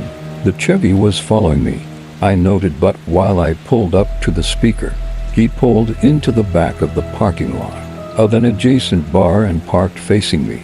Logic would normally overcome at this point, but I was determined not to be crazy. So I collected my food and decided to prove once and for all that the Chevy wasn't following me. I left the drive-through and headed back to the grocery store, where I had first noticed the Chevy. Since he was still there, I thought he would have no reason to go back unless he was stalking me, and sure enough, he followed. Now hell-bent on proving myself wrong, I looped around the parking lot, crossed into the neighboring street, and back through the parking lot again, something no one would have any reason to do, unless you're trying to prove that you're being followed. Of course, to see if he followed, I had to repeat the loop 3 times before I was thoroughly convinced that I was being stalked. I finally allowed the fight or flight feeling I had been fending off all morning to take over. I suddenly thought of my colleague, who had repeatedly told me to never drive straight home if I ever thought I was being followed. Knowing that I lived in a very remote area with no neighbors, I started to head for the police station. The only problem was I hadn't thought to check the gas gauge. And since my idiot husband never stops for gas, the low gas warning chose to go off at that very moment. I knew I didn't have enough gas to make it to the police station, let alone home. And the Chevy had to know I was onto him by now. So I wasn't about to risk stopping to fill up. I started coming up with alternatives. I could call 911 from my cell phone, explain the situation, and have a police officer meet me in the middle before I ran out of gas. Brilliant, I thought to myself, and as I reached across the passenger seat to grab my cell phone, unfortunately, as I was unfamiliar with the truck, I didn't know that you weren't supposed to lay anything on the passenger seat. One sharp turn, and whatever was on it would slip across the seat and down into the space between the side of the seat and the door. I frantically patted down the entire seat before I realized my phone must have slipped, and there was no way I could reach it without pulling over and getting out. By now I was going 80 miles an hour down the highway, and the Chevy was right behind me. I peeked out the rearview mirror, and he was close enough for me to make out what he was wearing, a light gray t-shirt, and I recognized the nerdy glasses covering his determined eyes. I realized it was the totally normal guy I had seen standing at the exit of Target. He'd been following me for almost 3 hours by now. I suddenly understood the gravity of the situation. I wasn't crazy, I was being hunted. The last idea I could conjure up was to make a break for my husband's uncle and aunt's house. They lived in the neighborhood, just next to the grocery store, and his uncle worked the swing shift, which meant he would be home right now if I stayed in the trunk and honked the horn. I could get him to come out and see what was going on. He's a badass kind of guy, definitely the kind you wouldn't want to annoy, and I knew he'd protect me and the baby. The only problem was, I was going in the wrong direction down the highway, and I'd have to take a jug handle and wait at the light to turn myself around. And by now, I was sure that even a red light would be more than enough for this guy to bust open my window and end my life and steal my son. Then I recalled another bit of advice from my colleague. If you ever need help but you can't call for it, break the law and you'll get the police's attention. I decided my best course of action was to make an illegal U-turn at the next possible traffic light, and if the Chevy followed me, book it to my uncle's house. If my blatant traffic violation caused the attention of a nearby police officer, I could appeal for them for help, and his near presence would likely scare the Chevy away. I passed 3 lights waiting to find a patrol car until I saw an opportunity. A very short gap in a barrage of lunch traffic, spanning 4 lanes. Maybe, just maybe, I could pull off this U-turn, and the Chevy would get stuck, waiting for the traffic to pass before he could follow. I stayed in the left lane, and I approached the light, praying it would stay green long enough for me to make it, and tanked every pound of what little weight I had on the gas pedal. Right before I approached the light, it turned yellow, so I quickly turned the truck left and rammed it. Crossing my fingers, I didn't cause an accident. The tire squealed so loud, I was sure I was gonna flip the truck, but I kept going, ignoring the noxious smell of burning rubber, frantically checking behind me to see if it had made it. He was stuck at the red light, blocked by traffic, still facing in the opposite direction, pounding into his steering wheel. I drove around back roads, near the highway for what seemed like an eternity, until the gas ran too E, before I finally had the courage to stop. At the gas station, I got out to get my cell phone, while the attendant pumped my gas, trying to conceal my violent trembling. I was too afraid to sit for long, so I waited until I was back on the road to call the police. By now, I knew the Chevy had gone, but the dispatcher still sent an officer to meet me on the highway and lead me back to the station, just in case he was still looking for me. I was too consumed with escaping to catch its license plate, and I didn't know the color. make, nor model of the car, and I had gotten a pretty good look at the driver and target. The police were able to get a photo of the driver and the car from the surveillance videos at Target and McDonald's, and I was pretty confident they'd find him. Unfortunately, by the time we had moved out of state a year later, they still had no clear idea who the guy even was.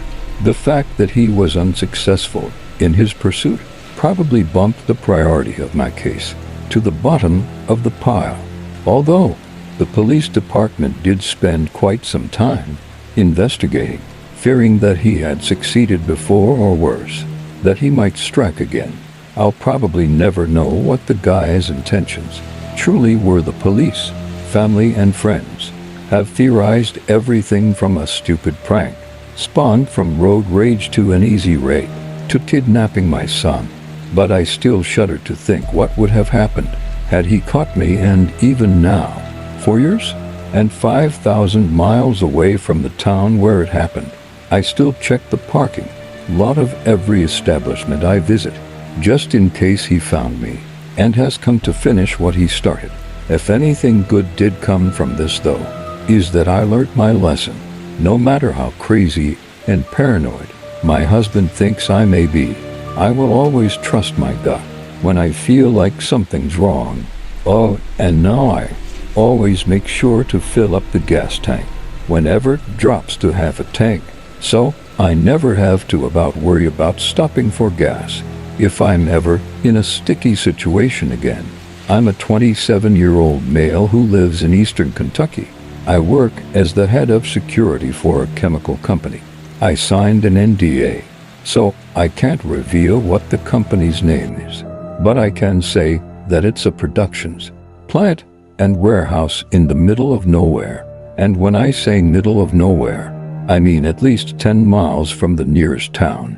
I always thought it was kind of weird to have security guards at a factory so far from town, but I digress. I usually work with another security guy who was hired within the last year. He's one of those guys who takes his job too seriously. I had been at this position for about 5 years, and most of my 12-hour shifts consisted of checking video feed, patrolling grounds, sometimes redirecting delivery trucks to the nearest rest stop, as we didn't take deliveries at night, and generally slacking off and browsing for Chen and Kiwi Farms on company time. The way the factory is laid out is, there is a small wing for offices in the front, with the employee parking right next to it. Behind that is a break room, which leads out to the production floor, which leads to the 2 warehouses, one for standard safe chemicals, the other is for flammable chemicals, and outside in the back are 4 very large silos, which are used to store sort of material. The whole facility, of course, is fenced with barbed wire for added measure. One night in December of 2020, I was doing my usual routine of slacking off. I was sitting in my office, browsing Kiwi Farms and enjoying some dipping tobacco, when my company shoot radio went off. "Hey Alex, you got anything on the cameras up there? I heard some movement out here in the warehouse." It was the other guard. I looked over towards my monitors and switched to the warehouse camera. I didn't see anything, except for the other guard walking around, shining his flashlight. "Nah man, I don't see anything. You're probably just hearing stuff. Probably one of the ventilation units kicking on." "Yeah, you're probably right. I don't see anything anyway." I turned my attention away from the monitors and went back to wasting my time, as I still had 6 hours left on my shift. I began to get bored, so I reached into my backpack to pull out a can of computer duster and got ready to take a fat rip. Right before I could, I heard the motion sensor alarm go off, signifying that there was a truck trying to pull into our receiving dock. I got on the radio and asked the other guard to go up to the gate and send the trucker on his way to the rest stop. Until morning, Roger. I go up to take a dump in the front restroom, taking only my flashlight with me. I walked out of the office and started down the stairs and started to make my way across the production floor opening and closing the overhead metal doors to prevent fires from spreading.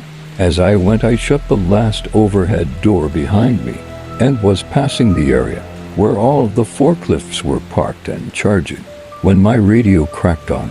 There isn't a truck out here. You sure the sensor went off? I started to get annoyed, thinking he was messing with me. Yes, it definitely went off. I'm gonna use the restroom, so my radio is gonna be off for a few minutes. Go ahead and make your rounds in the offices and parking lot, and then walk the fence perimeter and check the silos. I then shut my radio off. I got into the restroom, and while I was doing my business, I heard a loud metallic clang, like something large hitting the floor. I wasn't sure what it could have been, but it startled the hell out of me. I finished up and started back towards my office, turned my radio back on and asked the other guard, "Did you hear a clang by any chance?" "Now I'm out walking the perimeter right now. Care if I go on break when I'm done?" "Go ahead." I say. I was gonna go ahead and make my rounds anyway. "I'll be in the warehouses if you need me, Roger." I walked back up to the office to grab my phone and a clipboard with an incident report sheet in case anything had actually fallen. I put an earphone in and start listening to some black metal and hear some thunder roar outside. I thought to myself, well, maybe that's the noise I heard. I open the overhead door to the front warehouse and walk inside, then close it behind me. The higher UPS always make a big deal about us just leaving them open, and I always thought it was a waste of time. I'm absent-mindedly walking down the corridors of the warehouse, thinking about how badly I need a smoke. I was in the non-flammable warehouse, so figured I could get away with it as long as the other guard wasn't in the office and checking the camera feed. So I lit up the cigarette and sat down on top of an empty metal drum. I took my earphones out and thought I could hear footsteps. I brushed it off as myself being overworked and too tired for my own good. I finished my cigarette and continued my rounds.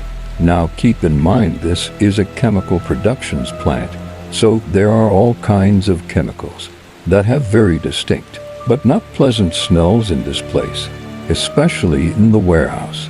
But I caught a whiff that seemed to be out of place. It kind of smelled like sulfur. We don't work with anything that has sulfur in it, as far as I know anyway, and once again, I brushed it off and kept walking. My earphone battery was dead, so I took it out and put it back in my pocket.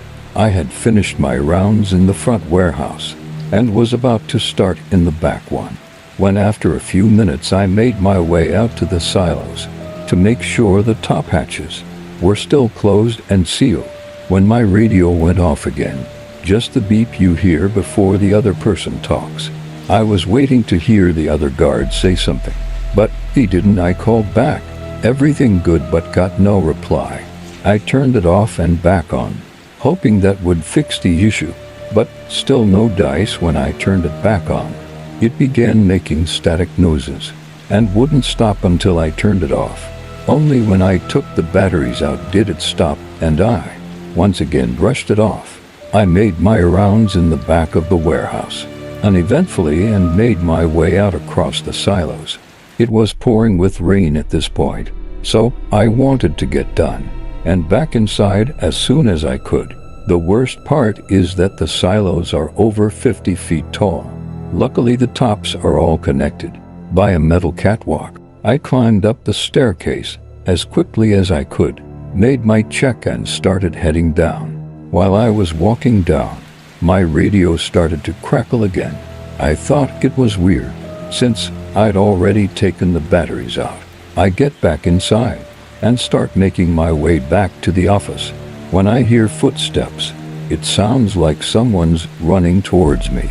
I point my flashlight in that direction and see the other guard running away. He's as white as a piece of paper, so I tell him to slow down. "The hell are you doing, man? Someone's in here, dude. I tried reaching you on the radio, but I couldn't get a hold of you."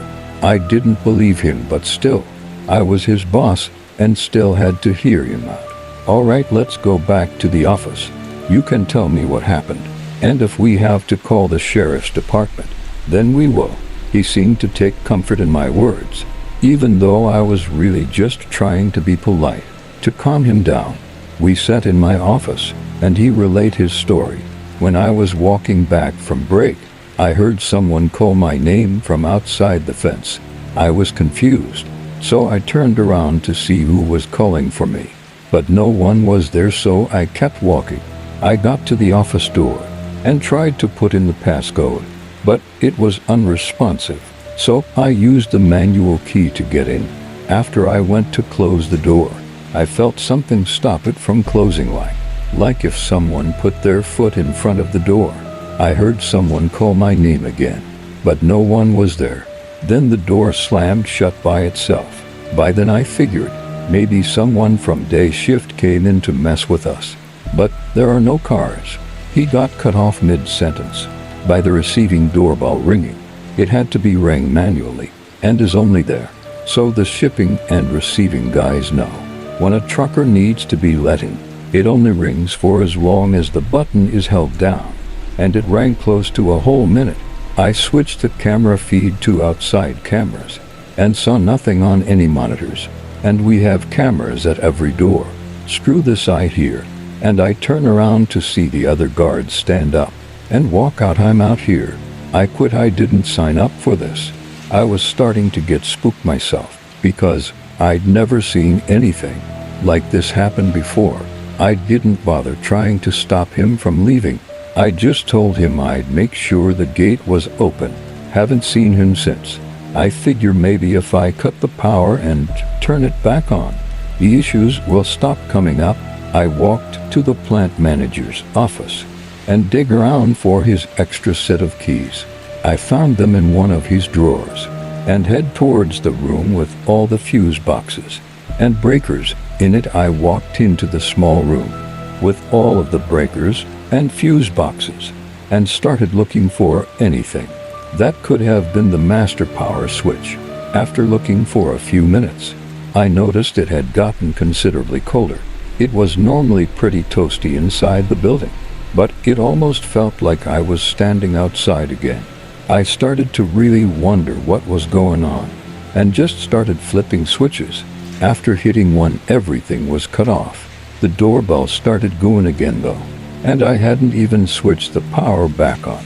The very second before I flipped the switch to turn the power back on, I heard a loud crash. It wasn't coming from inside the building, but that's all I could tell. I flipped the switch and nothing happened. This is where it gets anticlimactic. I started to panic, ran back into my office, locked the doors, and figured I'd wait there until the plant manager sent me home in the morning. I sat there for 3 hours and nothing happened. The manager showed up, asked me what happened, and I told him the storm must have knocked the power out and that I had caught the other guard sleeping on duty, and he quit when I tried to write him up. Sorry for the anticlimactic ending, but that's all I can disclose. I wonder if the cameras managed to catch anything. If I still worked at that plant, I tried to see what I could find. Before my dad became a state police officer, he did some security work at a big factory. He's not normally a superstitious person, but when he told me this, with such a weird seriousness to it, it kind of scared me. He's always said, I don't mess with that stuff regarding supernatural things. His story was in the early 80s. With working at the factory, he always had the night shift. It was just him, and the factory was big. He had his own little room where he could sit and watch TV or the radio, relax, or do whatever. Well, the rest of the factory, for the most part, besides the exits, were dark, and his job was actually to put the petrol in the factory. Every hour he'd grab up his flashlight and just stroll around the place, going down row by row, peeking his head out left and right.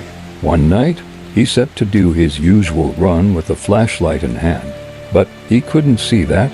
Something was unusual to his eye, and when he walked out of the dark, you know the sensation you get when your eyes adjust to the room and you can just make out certain things better. There was something darker in the main hall now, and it was moving. He paused for a minute, and as his eyes fully adjusted, there seemed to be nothing. He took a second swipe with the factory and his light, and then decided that the thing was not worth seeing. He went down to the main row and started his run. Everything was normal, nothing out of the ordinary, although he was a bit on edge, seeing as the factory, without big movements and shadows, was creepy enough. When the rows of the factory ended, there was a big open area. At this end there was the entrance of a factory. Normally there would be a dim light at the front, but tonight it had dimmed and lowered. He thought it was weird and really began to sweat. So, instead of investigating any further, he turned from the exit and went back to the main row and got back up to his room. That's when out of the corner of his eye, he saw what he could only describe as a black, cloaked figure. His light hit it, and he saw it tall and distinctly human-like, but nonetheless a figure. He just went right back to his own room.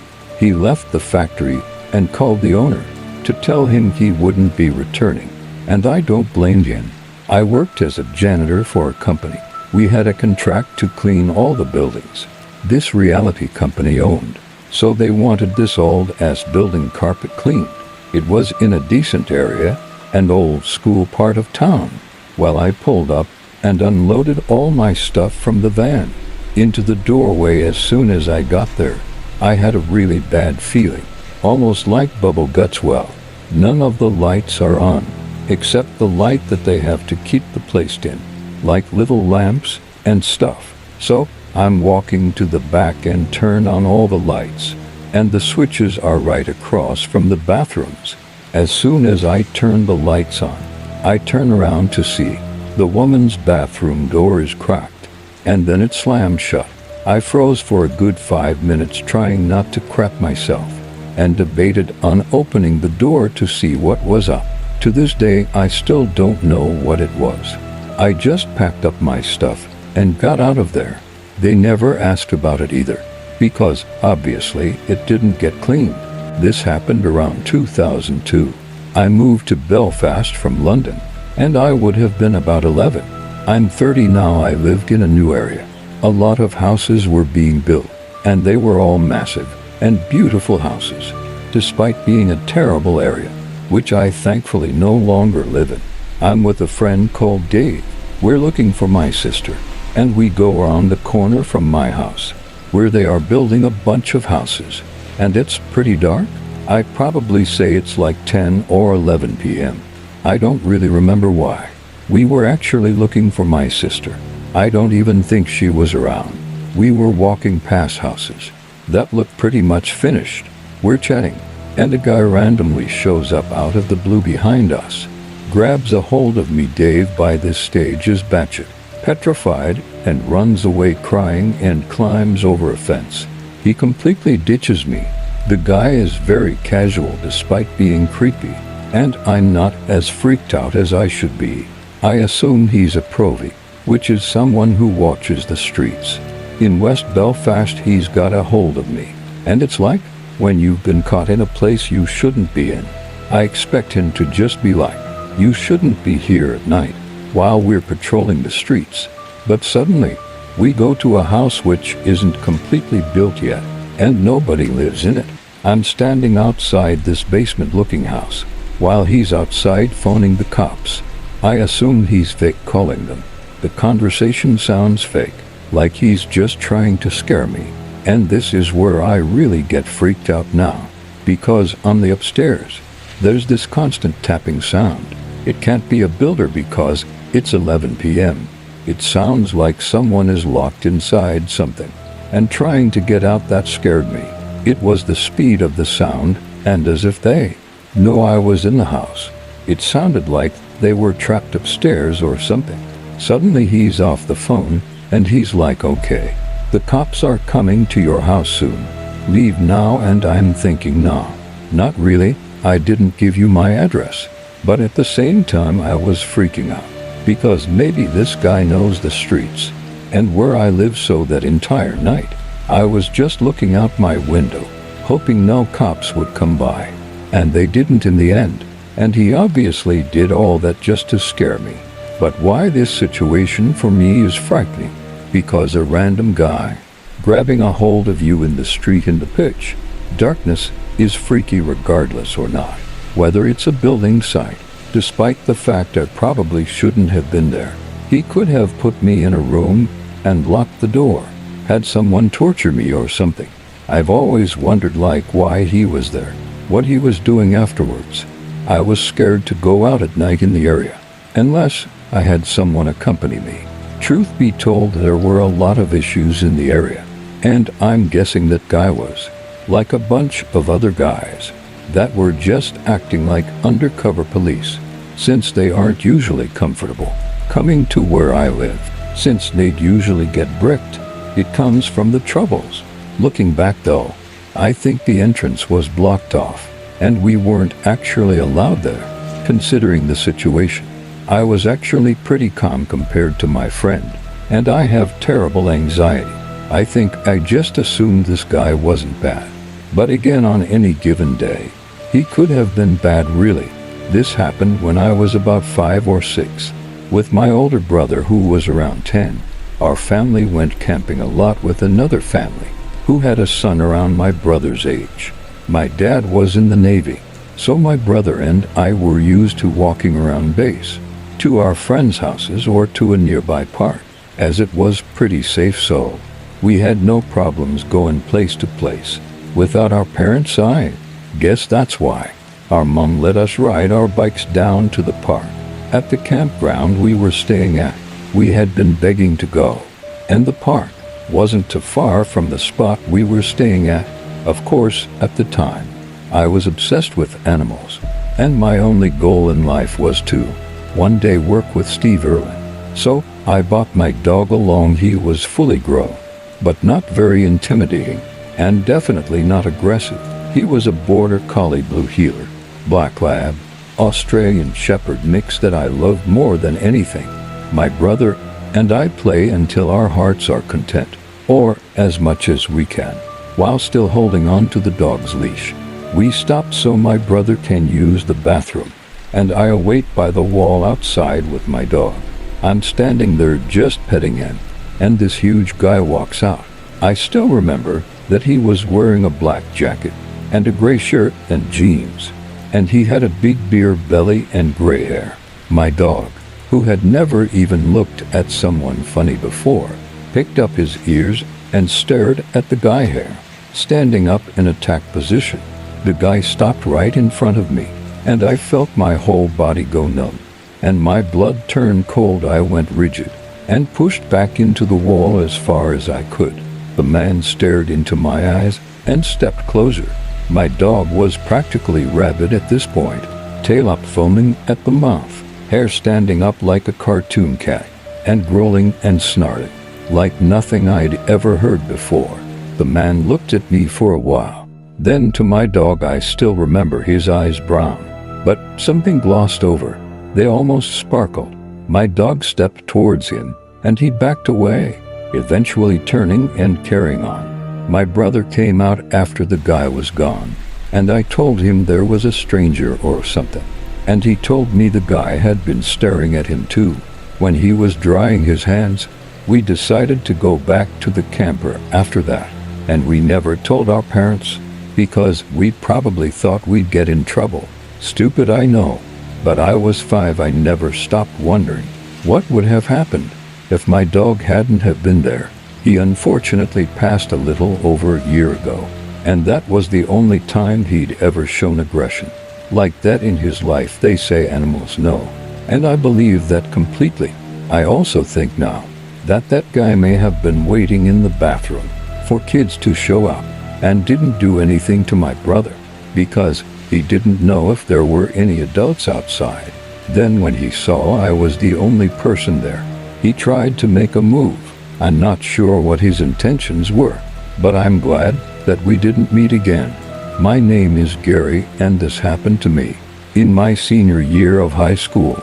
I live in West Tennessee, and we usually get 2 or 3 snow days a year. The area isn't used to much snow, so normally a small amount could get us out for the day. This particular day should have been a snow day, but for whatever reason the school decides the roads were safe enough to drive on, even though some patches of the road had ice on them. We were all annoyed but went to school anyway. Then after school got out, I went to my friend John's house, and we hung out and played video games till it got dark, and I decided to drive home. Mind you, the roads had gotten a little better, but some ice was still there. It's about a 15-minute drive from John's house to mine, but I was trying to be extra careful not to hit any ice, so it was gonna take a little longer than usual. Pulling out of John's neighborhood, there's a blind hill behind you that always stresses me out, because if someone came through there fast, they could rear end me. The road isn't very busy, so it's never been a big deal. But this time, a car comes over the hill right as I pull out, and they had to slam on the brakes because I pulled out in front of them. In my defense, they were going way too fast, but I still felt bad about it. They laid on the horn and were clearly angry at me, and I gave a small apology wave and went on my way, with them still behind me. 10 minutes later they're still behind me and tailgating me with their brights on, making it harder for me to see. I was getting nervous because they were clearly very angry, and I realized by this point that they were following me. I didn't know what to do and definitely didn't want to lead them to my house, so I started taking random turns trying to lose them, but they were right on me the whole time. Eventually I started driving faster so that maybe I could get enough distance between us so that I could make a turn they wouldn't see. That was a big mistake in hindsight. I should have driven to the police station, but for whatever reason, I thought this was the best idea. Going a good deal over the speed limit, I find a turn and begin to slightly brake, so I wouldn't turn full speed. But as I was beginning to turn, I hit a patch of black ice, and my car slid off the road and into a small ditch. Crap, I didn't want to floor it, because I was afraid my car would tip over on its side. So, I just sat there in disbelief until I look in my rear view mirror and see the car is now parked on the side of the road, with the driver and passenger doors open. Before I knew it, my car door swings open. A man unbuckles my seatbelt and pulls me out the car. I really regret not locking my door, because the man and his friends proceed to kick the crap out of me while I'm curled up in a ball and screaming for them to stop. They just keep cussing at me and kicking until they were safely satisfied and get in the car and drive off. At this point I was completely shaken and got back in my car and called for my mom. She told me to call the police and that she was on her way to collect me. The police arrived, but I didn't have much to tell them other than two guys in a sedan followed me from that neighborhood and beat me up. It was dark, so I didn't know what kind of car it was or what they looked like, so the cops never found out who did it. If I'd just driven to the police station instead of trying to lose them myself, I could have saved myself a lot of pain. I work as a nurse in a psychiatric unit, which is conveniently tucked away around the back of an old hospital. I'm on night shift at the moment, and most of the night is spent trying to convince manic patients to return to their beds. We were having a strangely quiet night. The staff usually sit in the corridor at the intersection between the male and female sides of the ward. We can hear everything that's going on better from there and intervene quickly. If need be, there's a shower room located just to the left of where we sit. It has a toilet and short wall partitions separating the showers from the far corner of the room. As we were sitting there, the doors to the shower room slowly crept open. No big deal. We got up, closed it again, and went on with the night. It happened again, and about an hour later again. We thought nothing of it. After closing the door a second time, though, we soon heard the sounds of running water. I got up to check and found the tap in the shower room was running.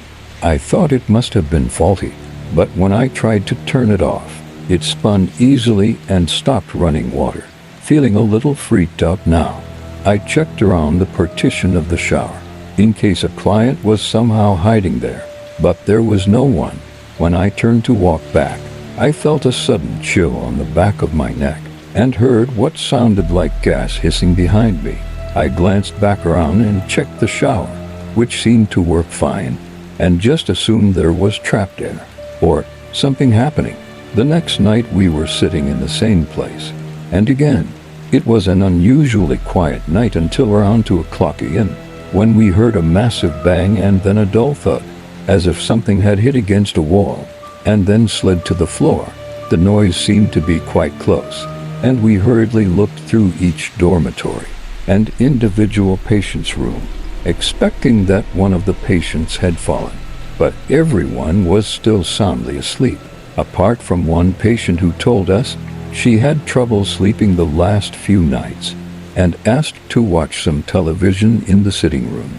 We continued with our search, but couldn't seem to find anything to explain the sound, and sat back down in the corridor, where we started to talk about ghosts and joking about being haunted. The patient, who couldn't sleep, asked if she could smoke in the toilet. We occasionally let people do this during the night, as we aren't allowed to let them out of the unit after 10 p.m., and trying to tell an avid smoker they can't have a cigarette is a sure way to start a fight that'll cause everyone to wake up. We said she could have a quick one in the shower and before going back to bed, and she asked for one of us to come in with her. When we asked why, she explained that it's because it freaks her out that there are spirits in there that are trying to come through the mirror. We hear stuff like this all the time from patients on a regular basis, so we don't think much of it. Offered her some reassurance and agreed to go to the bathroom with her. While we were in there, she talked about seeing the ghost of a man in her room, which kept her up at night. She then stopped talking abruptly and looked confused before going over to peer around the partition. I asked her what was wrong, and she shushed me and asked me in a whisper if I heard what she heard. I admitted I couldn't hear anything again. It's a common occurrence for people to talk about auditory hallucinations on our ward, but asked her what she could hear. She said she thought she heard a dripping sound, but there was no running water, and when she checked behind the partition, she heard a hissing sound. I suggested she finish her cigarette and go back to bed, and she asked for some medication to calm her down, then said, "Man, I hate that bathroom the door open and closes itself." After she went back to bed, I was telling the other staff about this, and we were joking about how much of a freaky coincidence it all was. We were still discussing it when day staff came in. When the first nurse arrived, she came over to ask us how the shift was, and we asked her if she believed in ghosts. In a jokey way, she said she didn't, but that she had some bad memories of the wards that really freaked her out. She told us the worst thing she ever saw was 20 years ago, when she was doing the early checks on the ward, just to check on each patient every hour to make sure they're okay. She couldn't find one patient and went to the shower room because she could hear running water.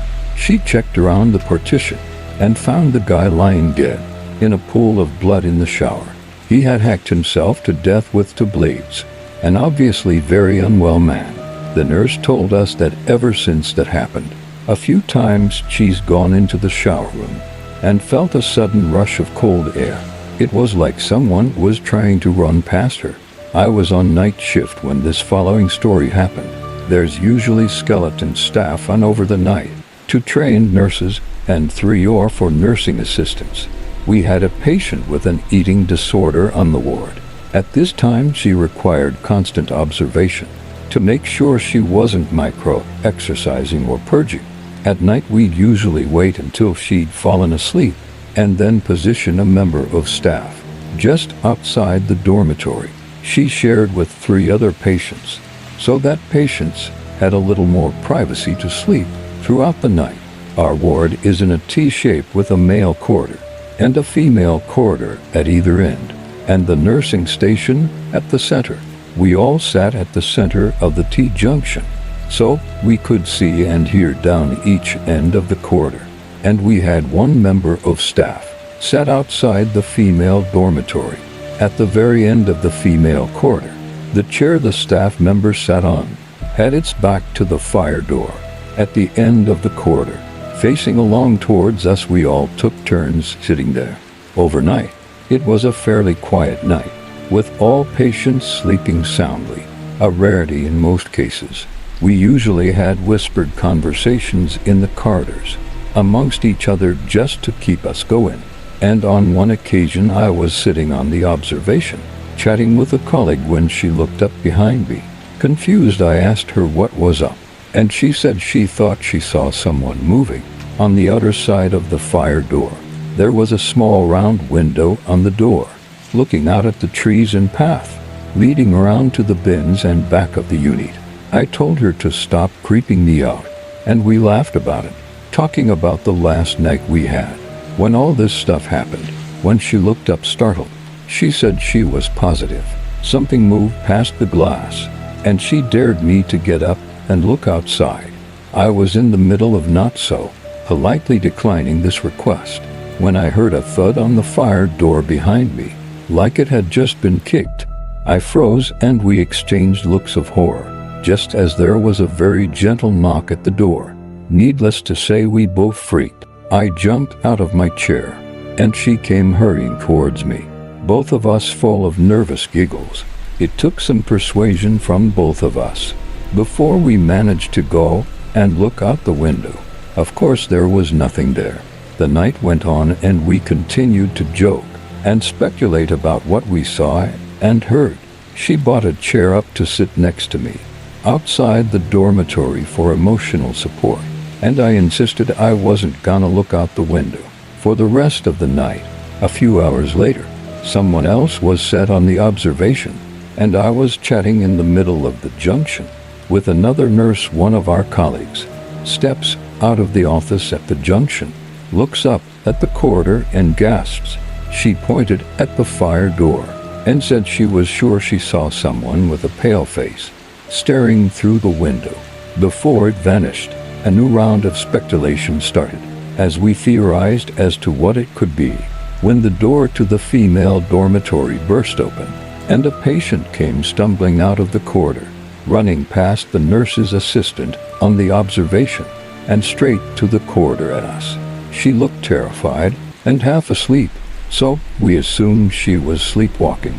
We caught her as she reached us at the junction and began attempting to soothe her, but she kept trying to push past our hands, muttering in a scared voice, "No, there's someone there, there's someone there." We eventually tried to engage with her, but she was either into deep asleep or too groggy. Eventually we managed to calm her down and return her to the dormitory, but when she got to her bed, she stopped again and asked if the nurse had to stand over her all night. We assured her there was no one standing over her all night, and she looked confused, but allowed us to settle her into bed, where she promptly fell asleep. Our adrenaline was running high at this point, and matters weren't helped when the haunted tap started playing up again, turning itself on in the cursed bathroom. We were so freaked out, one of the nurses refused to walk around the ward on her own, while others remained skeptical about all of it.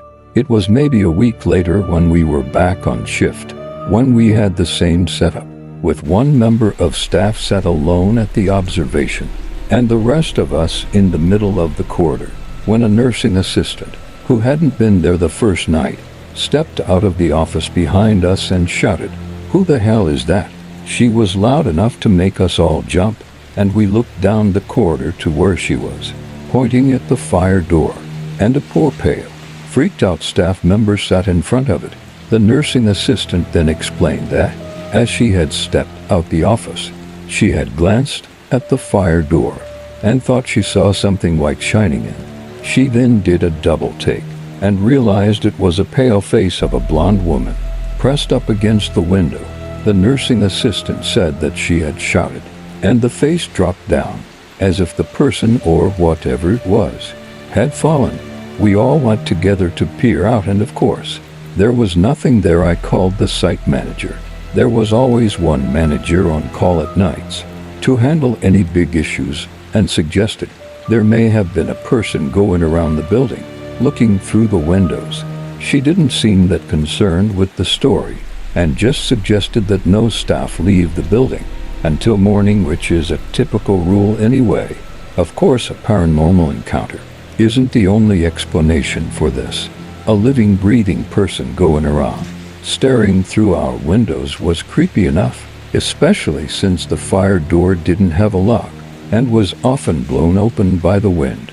Another week or so passed, and a different staff rotated on shift. I told one of the nurses all the stories that had happened to us on the shift, and she was petrified, saying that she always got an eerie feeling on the ward. At night later that night, a member of staff from another ward on the unit popped in to borrow something. He had worked at the hospital for almost 30 years and had been in every ward on the unit. At some point, the nurse I was working with told him that she was freaked out and asked if he had experienced any hauntings on the ward. He seemed amused and asked, like, what she told him about the taps turning on and off, about the patient claiming there were spirits in the mirrors. He seemed skeptical and shrugged it off, but agreed it was a new one to him. He then said he'd never had any hauntings or weird experiences on the ward, but said that a lot of the staff through the years had complained about spooky stuff always happening at the female dormitory at the end of the corridor. Again, I'm not necessarily claiming it all had ghosts or something, but it was definitely unsettling to say the least. While on night shift, one summer I was running a poker league in the recreation center of a retirement complex.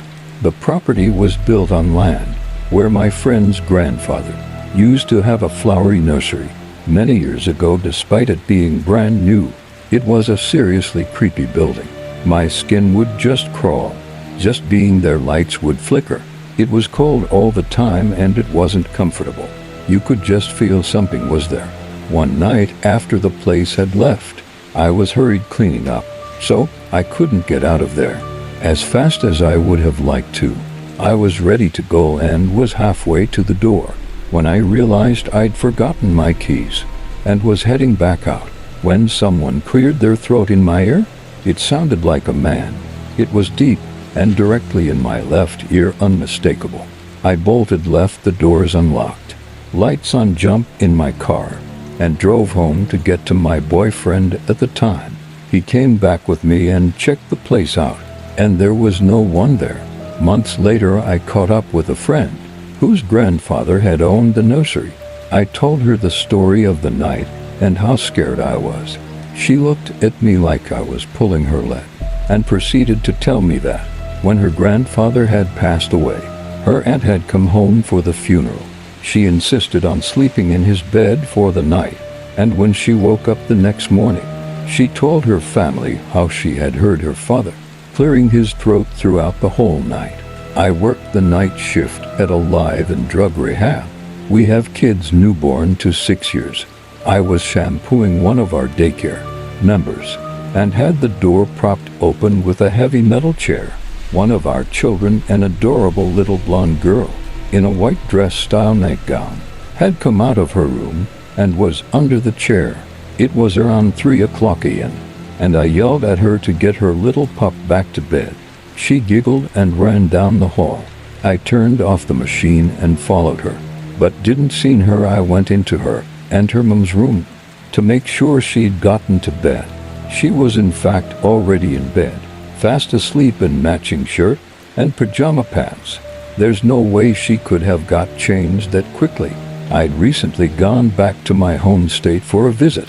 After roughly a year and a half away, I caught up with a few friends on my first night and shot the breeze of dinner and billiards. I come to find my friend Tony has changed his mind about attending community college, and decided to try his hand at pursuing a childhood dream. Instead, he didn't really get into much detail at the time. As a matter of fact, the conversation started towards the end of the night. I made it a point to mention that I needed to go and rent a hotel room. Tony wasn't having it. No, I'd be a pretty crap friend if I let you drive off. Right now, I'm only 3 miles away and I converted my old bedroom into an office and guest sleeping area after my brother moved out. Save your cash. Tony and I had been friends since the 7th grade. As a matter of fact, we're still friends to this day. Like me, he was a quiet kid, at least at first. His uncle worked at our old school as a teacher's aide, and I overheard them talking about a mutual interest. One day, classic punk rock. I was doing my best not to eavesdrop, but then they started talking about the Damned. I joined in on the conversation, and that's how he became one of my closest friends in the world. So back to the evening at hand. I accepted his offer and followed him back to his house. We must have sat up for another 3 hours, just reminiscing before I crashed for the night. I got off the following morning, and I'm greeted by the smell of fresh coffee and blueberry muffins. Tony asked me how I slept, and I told him pretty well, and pulled myself a mug of hot bean water. Life elixir. So do you have plans for today? You mentioned you only have today and tomorrow off work. I look at Tony and sip my coffee. Was thinking of going down to Wildwood, or possibly Ocean City. Figured I'd check out the old stomping grounds and see whatever Gateway 26 has to offer. Tony nodded and took a bite of his muffin. Sounds like a plan. You think you could be back this way around 5? He said while producing a ticket from his shirt pocket. He handed it to me and it was for some indie wrestling show at Moose Lodge. I handed down the piece of paper and thought about it for a minute. Sure could be fun. I folded the ticket up and placed it within my wallet. After finishing breakfast, I wrote down the directions Tony gave me, and then I made my way to the boardwalk, knowing I would have to be up at his at 5. I opted to go to Ocean City after enjoying some time at the arcades and devouring a few slices of heavenly pizza. I killed some time, just meandering and taking in the sights. It was close to 3:30 when I made my way back to my car and made the journey to Moose Lodge. Upon arriving, I looked all over the place for Tony, to no avail. I figured maybe I'd arrived a little too early, so I pulled the ticket out of my wallet and handed it to the lodge employee tending to the front door. I get inside and begin looking around the crowd. There were perhaps 50 people. I have been to a few of these indie shows, and I can honestly say the crowd turnout has always been relatively small. This was one of the smallest. As I'm surveying my surroundings, I see at the back of a wheelchair, absolutely plastered in punk band stickers in it, an older gentleman in his late 40s or early 50s, with bleach blonde Billy Idol hair and a leather jacket loaded with pyramid studs and punks, not dead, airbrushed on the back. Uncle Frank, I yell at the top of my lungs. The man in the wheelchair looks at me and shoots me an air to her grin. Get your butt over here and give your uncle a hug. When you're done, cop, and squat right here. He pointed to the chair on his left. I made my way over to Frank, and he gave me a hug so tight, he damn near dropped my back. I took my seat and asked him if he'd seen Tony. He said he was around here somewhere, and that he thought he'd gone to grab some cheese steaks from the concession. As if the timing couldn't be any more perfect, Tony sat down at the chair to the right of his uncle and handed me the thing. I planned to make my dinner later on tonight. We sat there watching some good, independent talent shows. Lots of flippy stuff on the ropes. Tons of crowd interaction. They really wanted to make sure the crowd got their money's worth. When the show was approaching its second act, it happened. Now I don't remember the wrestler's name. I could tell you, he looked like King Kong Bundy with a mullet. He stood roughly 6 foot tall, and he was well over 300 pounds, an absolute mountain of a man.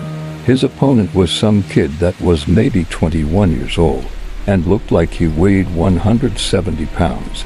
Soaking wet, the mountain man threw him around the ring like a training dummy and proceeded to beat the ever-loving living hell out of him throughout the insanely short match before leveling him with what looked like a rock bottom from the second rope.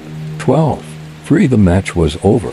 Obviously, this man was playing the part of the heel, and boy, was he getting into it. He climbed out of the ring and proceeded to talk smack to the crowd, even getting a few people's faces. But when he got to Tony, the mood completely changed.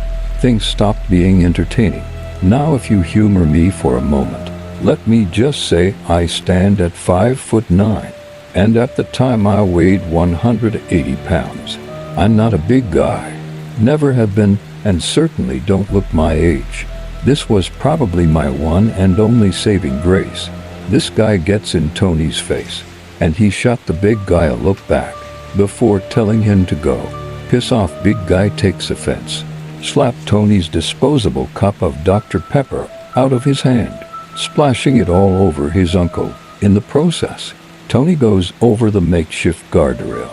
He then rips off Tony's shirt and start lighting up his chest and back with open-handed overhand chops. Everything's in slow motion at this point, and I get the bright idea to hop the guardrail and punch this guy in the back of the head. Everything went quiet, and I zeroed in on his expression on his face as he turned his attention to me. "This is how I die," was the most prevalent thought in my head at the time. Before anything could happen, I felt two hands go under my armpits and grasp my shoulders. Security began dragging me out. As I looked down towards Tony and Frank, they were yelling something I couldn't make out. The security guard looked at me and told me point blank, I was lucky I was a kid, otherwise he would have let the wrestler get a few good shots on me. I told the guard I would stay outside my car, but I wanted to make sure my friends were okay. They told me that would be fine. As I waited and waited and waited, people began making their way to their cars and driving off. As the show was over, I was looking all around for Tony but couldn't see him. Finally, I see Frank wheeling his way through the door with a look on his face.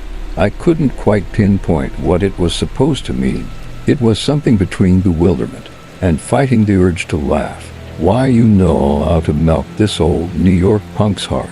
You got your ass kicked out there, trying to take on the equivalent of human Godzilla. I'd say you have a death wish, but I know why you did it. Proud of you, man. Frank patted me on the arm, and I asked him where his nephew was. Tony's fine, he hit his head. He should be out any minute. I nodded at Frank and watched his expression change to one of horror. As I turn around, I see the wrestler I donkey punched, his GMC. Jimmy was parked next to my car. He grabbed me by the jacket and pushed me against his vehicle while winding me up to give me a receipt. At this point, I closed my eyes and accepted, much like a fly hitting a windshield. The last thing to go through my mind was going to be my ass as this man punched it through my colon. I braced myself for impact, and then it happened. It was like a raindrop hitting me in the face. I opened my eyes to see Tony standing next to this shaven Sasquatch, and they're both busting a gut. That's how you throw a work punch. And he lets go of my jacket and brushes me off. Tony then explained to me he had been there since 2, working with the large man I now know as Mike. They planned out the whole thing. Mike was Tony's trainer, and this evening was supposed to be a storyline beating that would lead to Tony's first ring-in match in about a month's time. For those of you keeping score, Tony was what is known as a plant in the sports entertainment, and yet he forgot to tell me this whole ordeal would happen. Maybe he was just trying to help sell the moment.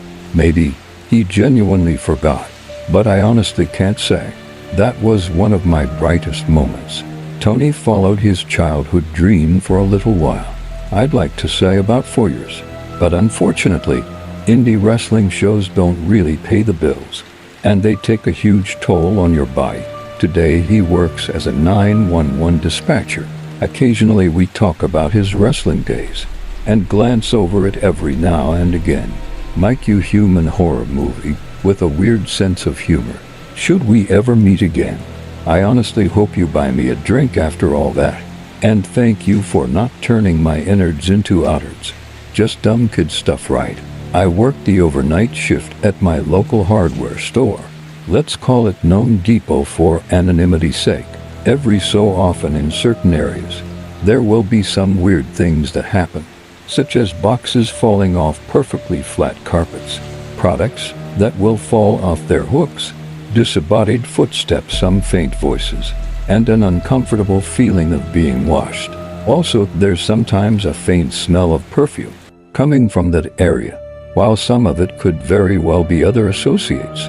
In the store we have about 6 to 10 associates in the store all night. We all usually keep to our own departments and don't go wandering off. The area in question is also kind of out of the way of any area most associates would go to, such as the break room / time clock, etc. So we don't usually go there unless we have to. I grew up in a small town with no more than a few stoplights and a few thousand residents in the Great Basin desert of the western U.S. For those of you who have never been, you cannot begin to understand just how vast and isolated you can become. In my home state, it's a breeding ground for strange people to hide out from the law, keep to themselves, and do whatever it is they do and remain a secret. As someone who frequently spends days exploring isolated vast stretches of desert, hours away from cell service in some cases, I unfortunately have a few stories where I was held at gunpoint or thought I was going to be taken, but those stories are for another day. This is my earliest encounter with someone I wish to never meet. The valley where this story takes place is one where they found a family murdered just a few months prior to this encounter. In fact, it will give you a feel for what happens in the desert. I was roughly 12 at the time and I'm 22 now. I was with my mom and 3 younger brothers. My dad and uncle were prospecting for gold, and we got bored, so we thought we'd go hike down into the valley to an abandoned miner's shack about 2 miles away. No biggie. We've done this many times in the past, and it's cool to see the old ruins. But note, my dad and uncle had the pistols. We did not. We get down there with no issue, and the shack looks clearly abandoned and in disrepair. It appears to be from the 1930s and is resting on a small hill with a dirt road leading to it. We go inside and explore, and all is good, till I see on one of the old shelves brand new canned goods, fresh paper wrappers and all. I thought to myself that it was odd. Perhaps some backpackers left them for the next guy. But boy, was I wrong. We kept exploring this house until I come into a room and see something that I will never forget. The feeling you get when you instantly know something is horribly wrong. And that stuck with me hard. That room had a fresh house cat hung from the rafters of the ceiling, with its abdomen split open and the intestines hanging out. It had to have been only a few days old. I never let my mom or brother see it. I just ran to the room that they were in and said that we had to leave. I said I had a bad feeling from those cans. We get out the house and we're about 50 feet away when my brother insists he needs to go to the bathroom. I didn't tell him what I saw because I knew it would freak him out, and he had to go. So here we are, a baseball throw away from this house, and my brother is going to the bathroom. Just as he finishes, from the back side of the hill that the shack is on comes an old white beat-up van, and I remember thinking that this is it. I will never see my dad again. They'll never know what happened to us. Out of the van, I vividly remember seeing 4 men step out and look in our general direction. I picked up my youngest brother and my mom, the other 2, and we took off running. I'd never felt more scared in my life. I didn't dare look back to see if they were trailing after us. I couldn't make myself. After what feels like forever, we finally get out the valley and meet up with my dad and uncle. We tell them our story and we get the hell out of there. To this day, I still can't help but wonder if I'd be alive today had I not seen the dead cat before those guys got to the shack. So, to the men mutilating cats in the desert, let's never meet again. I work in a library, and on weekdays, we have to go through the building and turn off all the lights. I always hated this. I'm super jumpy, but I always somehow got scheduled on the closing shift one night just after midnight because we have to wait until it's officially closed. I was going about this routine, and we have study rooms that people can rent out. I knew they were empty because all the keys were checked back in. But out of the corner of my eye, I saw movement in one. These lights are motion activated, so that's what caught my attention. I reluctantly go look, and there's nothing in there. I continue about my task, and lights in the other study rooms keep turning on. It's absolutely freaky, and I never got an answer onto what happened next, except my boss told me that he's gotten reports of weird stuff happening in there. So, in my opinion, the place is definitely haunted. This happened about 3 months ago, and it still comes up in conversation, because we just genuinely don't know what happened, or what was about to happen to us. It was around 7 p.m. in November, and it was dark in Metro Detroit. I was driving, and my fiancée was riding shotgun. We were exiting a pretty populated highway when we turned onto a mile road, near the city's shopping mall and outlet centers. Being in close proximity to the mall, it was strange. The boulevard was that empty at this time of night, so we're driving on the deserted, westbound side of the boulevard when we noticed there was a stopped and running vehicle in the middle lane. Again, it was dark, aside from the street lights that lined the road, every 80 yards or so, but their brake lights were obviously lit, and we were approaching quick. My fiancée and I were talking in the car at the time, when we both kind of stopped to verbally question what we were both seeing. It was strange behavior, especially since the speed limit was 45 to 50 on this mile road, so you don't want to be stopped, especially this close to people exiting the highway. So we slowed down since we're cautious drivers. We approached and passed the vehicle on the far left lane, as it was in the middle, and when we were about a car length away from it, the driver gunned it and started speeding to catch us up. We never left our left-hand lane, but at this point, I was braking again because the behavior was off, and we noticed their driving was so sporadic. Braking was almost instinctual, as much as it probably wasn't safe to do. So, continuing to drive down this mile road, with still no traffic we can see in either direction, we noticed the driver was swerving their car between the middle lane and the left lane, as if trying to intentionally sideswipe us. Instant red flag. It wasn't like the driver was intoxicated or texting and just doing a poor job at staying in their lane. This was a driver in control of their swerving and coming dangerously close to hitting the side of my Jeep, going 45 miles an hour. Bad vibes. Before we knew it, we were blinded by a spotlight coming from the driver's window into my car via the passenger window. I have 20 tints on my Jeep windows, which usually help control the brightness of the sun most mornings and evenings, and even when the tints, this spotlight stunned us and we couldn't see anything but white. I didn't have time to check my mirrors before slamming on my brakes. Not sure I would have been able to see in my mirrors. After being blinded, I remember my fiancée screaming, "What the hell?" and we opened our eyes, and the driver was yards ahead of us, speeding to get away. My fiancée dialed 911 immediately. I don't take crap, so I started racing down the road to catch him up for a license plate number. In Michigan, we have Michigan left turn lanes, and I could see the vehicle up ahead, turning into one to enter the mall parking lot, which is a huge roundabout.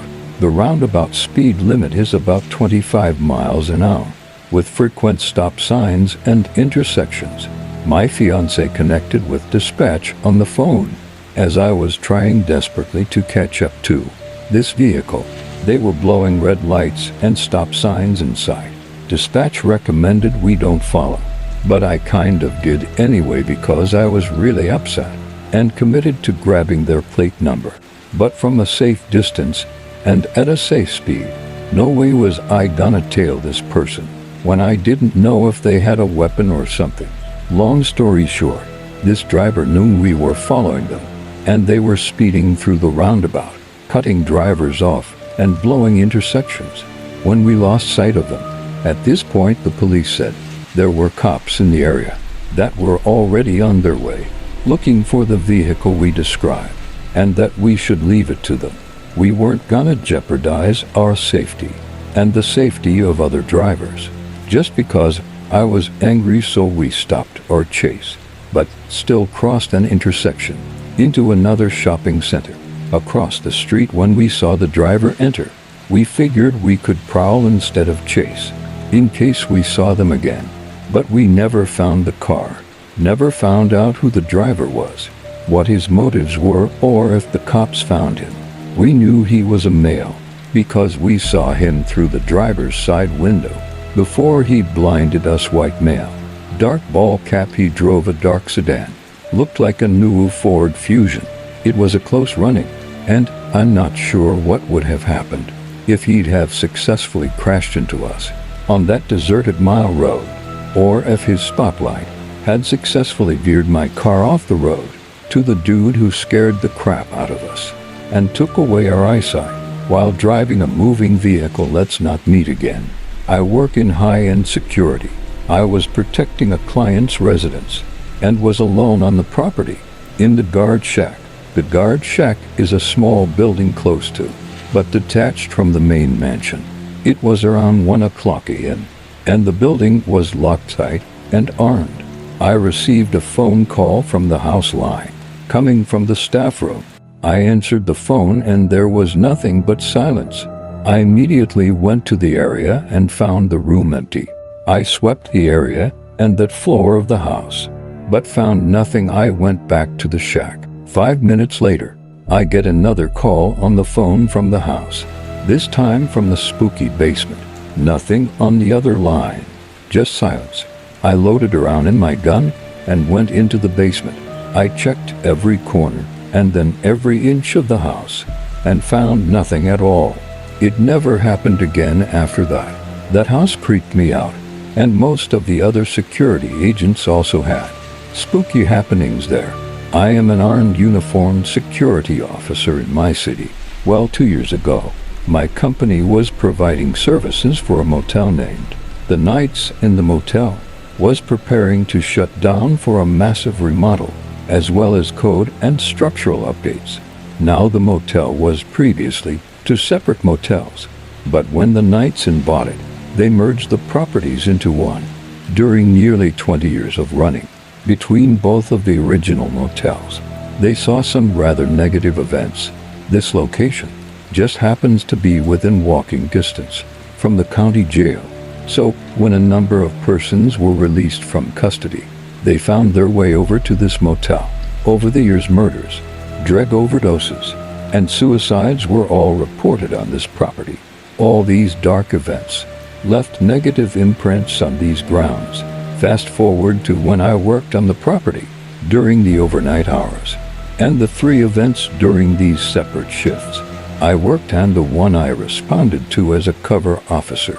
The first few went very slowly and boring. No one had told my staff the history of the property.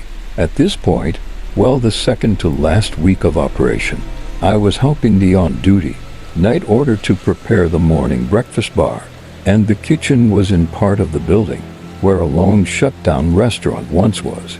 The auditor was preparing the waffle batter and filling pitchers of orange juice when an unopened 12-pack of canned soda exploded next to a service access stairwell that was padlocked from inside of the service hallway to the kitchen. The order to scream was chilling as well as deafening. Well, due to some of the less than upstanding guests They'd rent rooms till I began down the stairs to find that the doors were still secure and no one could have entered through them. I then stuck my finger in the puddle of soda, thinking that maybe it had been overheated or something causing them to burst. But no, it was slightly cool. As I look at the auditor still shaking, holding a small kitchen knife trying to calm her down, we both heard a loud little girl giggle, but it sounded unusual. We, needless to say, both bolted from the kitchen and back to the main desk. 5 minutes later, the auditor told me, "No one has checked in any kids tonight." The following weeks, and the last week of the location being open, before the remodel, I was doing standard ground patrols, making sure no doors were unsecured or people fighting. Just around the time I finish, I get a call from the front desk, calling a code 6 priority. I ran back to the office, nearly tripping on the staircase in the courtyard. Once I arrived, I saw a young woman with her daughter, just the cutest little 3-year-old.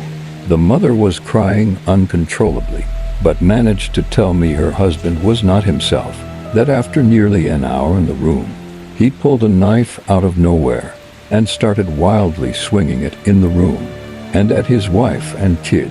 The wife said that he hates weapons and wouldn't have had one. So I began searching the grounds for the man and found him sitting in a dark corner of the courtyard area. He had the knife in his hand and was blankly staring ahead. Once the knife hit the light, I saw the blood, then I noticed he was bleeding. I ordered he drop the knife, and he slowly started walking towards me. I repeated a second time, and then on the third order, drew my weapon and ordered that he stop to think about his kid. Right as I did, 3 local officers sprang from behind me to where their tasers drawn. In a quick happening display, I heard the deputy order, then followed taser, taser, taser. The local officer took the man into custody and was having me fill out statements when I overheard 2 of the deputies saying, "You know what's odd? The room they are staying in had a suspicious death a few days ago, but detectives say it was a drug-induced suicide." The other deputy replied, "Huh, what are the odds this guy went nuts? I personally think, but it's a little too odd that the man commits suicide. Comes to find he cut his arms until he bled out, and then a week later, a man loses his mind, cuts himself up, is unresponsive the whole time that he was being spoken to, and was just generally out of it. The most damning paranormal event, in my opinion, that happened was the first week closed for remodeling. I was walking around the inside, and another officer stopped in to hang out. On his break, I made the suggestion that we sit in the old restaurant and see if the place was for real haunted. He agreed reluctantly, using a spirit box app on my phone that before that night I thought I overpaid for. We sat and asked questions for about 20 minutes. Nothing came through, and we joked that maybe the place wasn't haunted. After all, I thought I saw something across the room. So I tried to light it up, but come to find that my flashlight battery had suddenly died. So, while sitting at the table, I pulled my taser out of the holster, and we sat in near pitch darkness in the room, and we used it to light it up. Instantly, the spirit box said "yellow gun" in the same voice. Now mind you, me and this officer thought we had the same level of training, and we were fully certified through the city. But his response was, "The hell does it mean by yellow gun?" I then proceeded to place my taser on the table and turned its light on. I had never heard so many F-bombs as he stormed out the room. The final incident I'm still unsure of, but the one phrase the suspect yelled there, "Will be more ghosts here tonight if you enter." 4 weeks after that motel closed, I was working a city patrol when the on-duty officer called for priority backup for all available officers on duty. SAN 262, tonight's in, what's the situation? The officer responded 4 to 6 persons had made enter into the back building and barricaded themselves in a room. I was the first responding officer just after 3 o'clock a.m. and meet with the on-duty site officer. As we're talking and a third officer arrived, we heard 3 gunshots ring out from down the hallway. At this time, we contacted the local sheriff's office about the situation within minutes. Several deputies arrived in active shooter vests and helmets. They attempted to reach the room. As we watched from the end of the hallway, 5 more shots rang out from the doorway, and luckily no one was struck. The deputies fell back to the end of the hallway, where the 3 of us were. A supervisor for the deputies ordered for to watch the hallway, as the rest took positions around the building. We asked what they needed to do, and he replied to block the entrances to the property, and no one comes that isn't an officer. So basically, we were to keep out of the way of the impending. Reporters SWAT arrived, and the deputies pulled back, and SWAT took position the whole time. The suspects saw the activity from the window and holes in the door. A lieutenant with the SWAT and Public Relations office came over to me and the other guys on my staff, and while asking us what happened before, the deputy responded that we all heard from a broken window. There will be more ghosts if you enter here tonight. Around 5 a.m. a SWAT team, armored vehicle, pulled up next to the back of the building, and we heard 3 thumps. SWAT shot AC shells into the room before breaching from the window doorway, and just as soon as we heard the thumps, we see the smoke and 5 of the suspects being carried out. A 6th was being rushed out on a stretcher board to the ambulance. We come to find the man with the pistol in the room took his 5 friends hostage and attempted to kill himself when SWAT breached. He later died at the hospital. So I wonder if he joined the other ghosts in the motel. After that night, we no longer provided security at the Knights Inn. 8 months later, it reopened as some new age hipster hotel, and I haven't been to the property for some time now, even though I pass it whenever I work. Our South City patrol. I wonder how the property and if the paranormal activity persisted after the remodeling. I worked about 3 months full-time at McDonald's. Night shift the first week. Some cooked-up man looked at my name tag and said, "Hey, Mary, I'll wait until these doors open and cut you up into pieces." So I removed my name tag after that. The second week, someone grabbed my tie and tried to punch me, but I had the reflexes to close the drive-through on his hand first and remove my tie. After the 3rd week, I got my first drunk driver. The guy had an open 40-ounce bottle of vodka between his lap, and I called the police so they could pick him up. Happened once a week after that. In general, there's a lot more, but working nights is just awful. People are horrible when it's dark outside, more horrible than usual anyway. I was 12 and I had come down with a suspected case of glandular fever. So Mom booked me in with our family GP.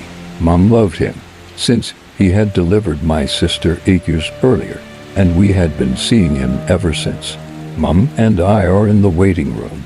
She's flipping through the terrible magazines, and I'm just watching the fish in the tank.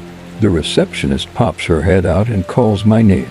So Mom turns to me and says, "You're old enough to go in by yourself." A bad feeling hit the pit of my stomach.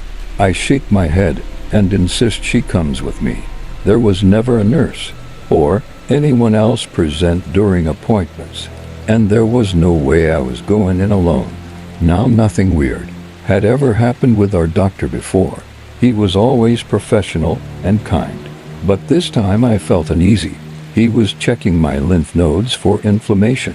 The neck ones were swollen. Then he checked my armpits, swollen. I'm getting a weird vibe, a bad vibe, like he was enjoying it. Mom didn't notice. Finally, he checks my groin, swollen. I was very uncomfortable with him at this point. It just felt weird, bad gut feeling. Diagnosis: glandular fever.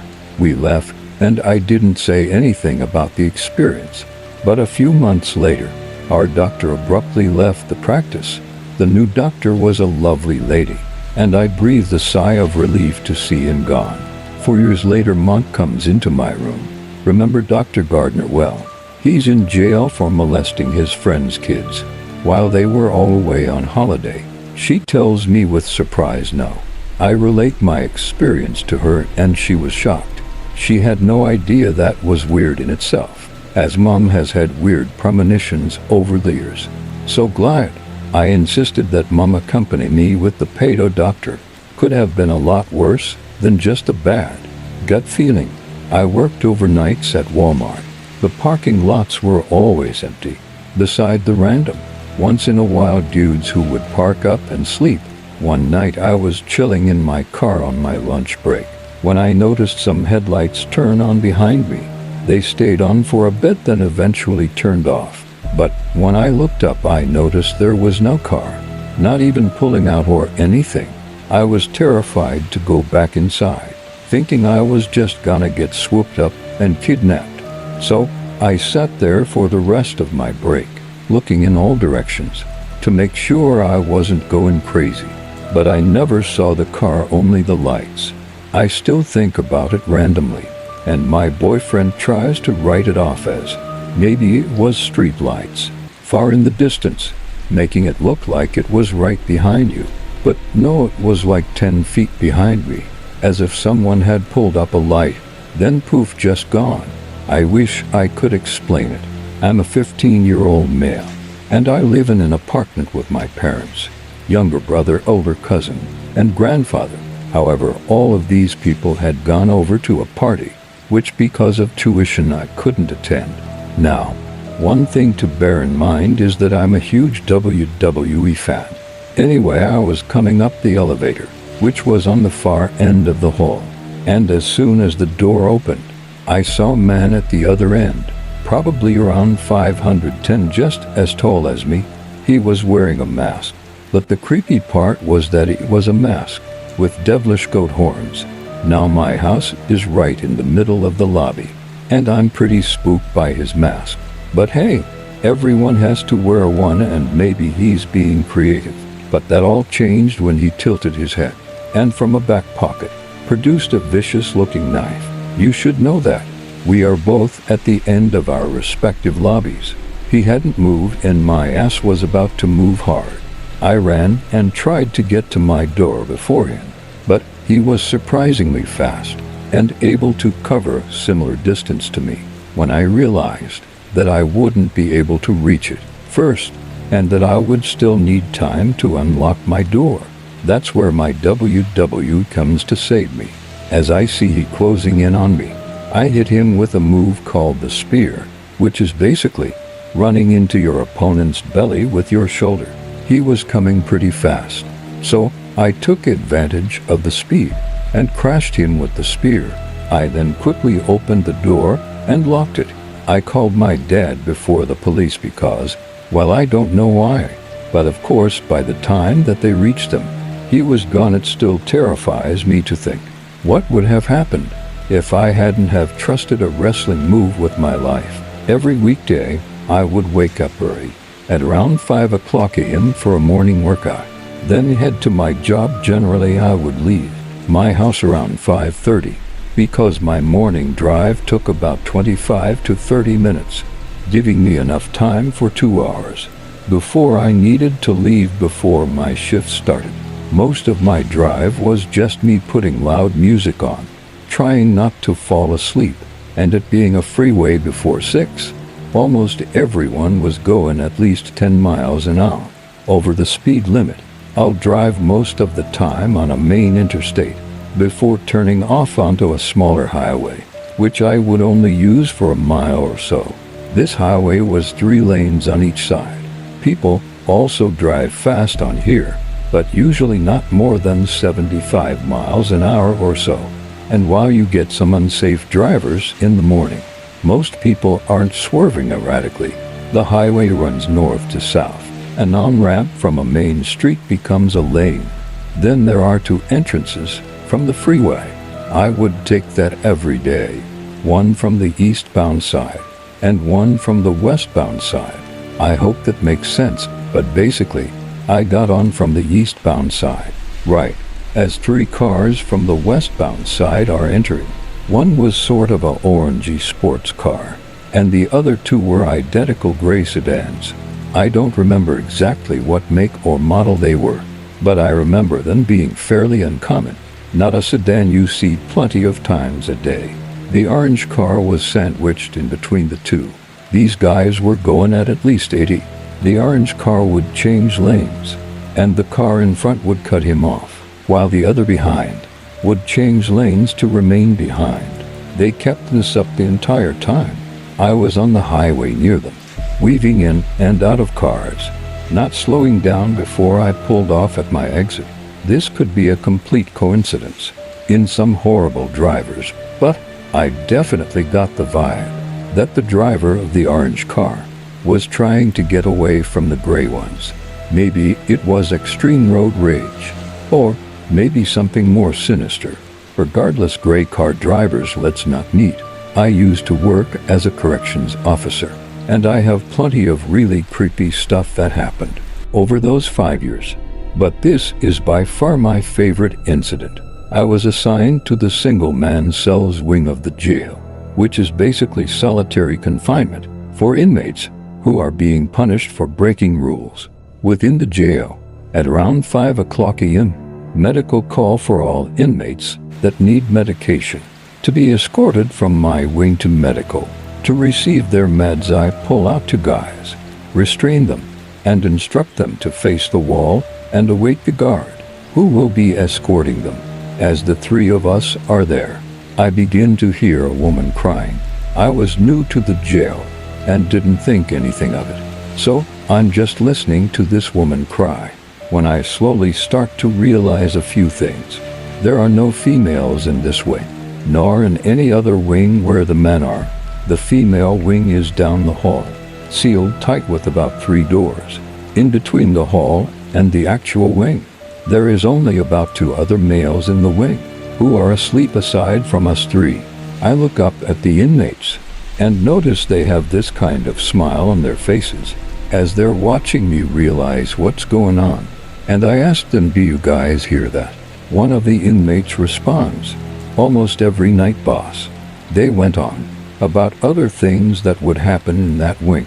Water being turned on and off, towels being thrown down on the floor, hearing knocks on the walls. I actually had another incident that night, confirming the knocks heard on the walls in the empty cells.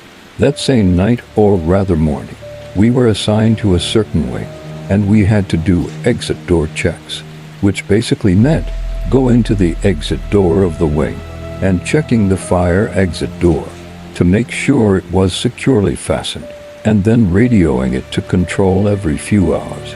As I was making my way down a very long hall with empty single-man cells to my left and right, I could hear knocking at the end of the hall, but it wasn't coming from the exit door. It was coming from one of the cells on the right-hand side. As I would gradually move closer, I could hear the knocks getting louder at the end of the hall. That's when I got to the end of the hall, and the knocking seemed to have gone away.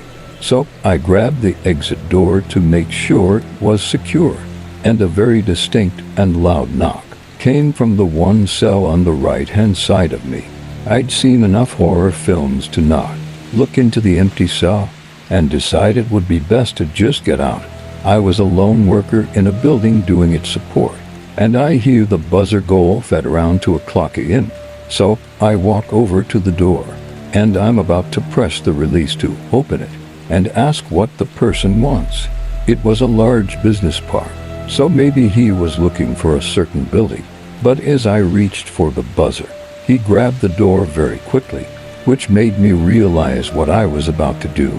I asked him who he was, and he just said John. I asked what he wanted, and he said he left some files inside. I asked where he left them, and I would get them.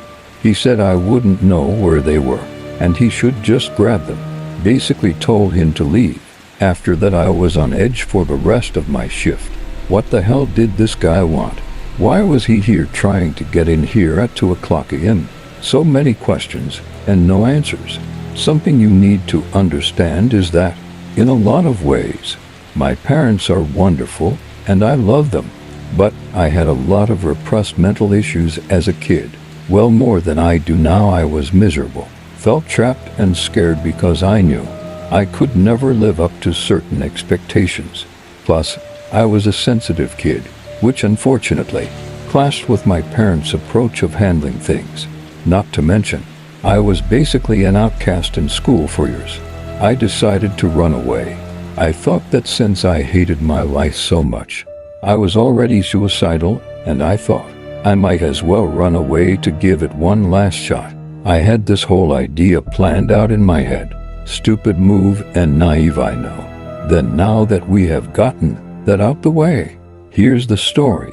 I decided the best way to do it was to be with another person, and coincidentally found a local forum where kids and teenagers were asking for runaway buddies. There were no recent enough posts, so I made one of my own, using a fake name and throwaway email address.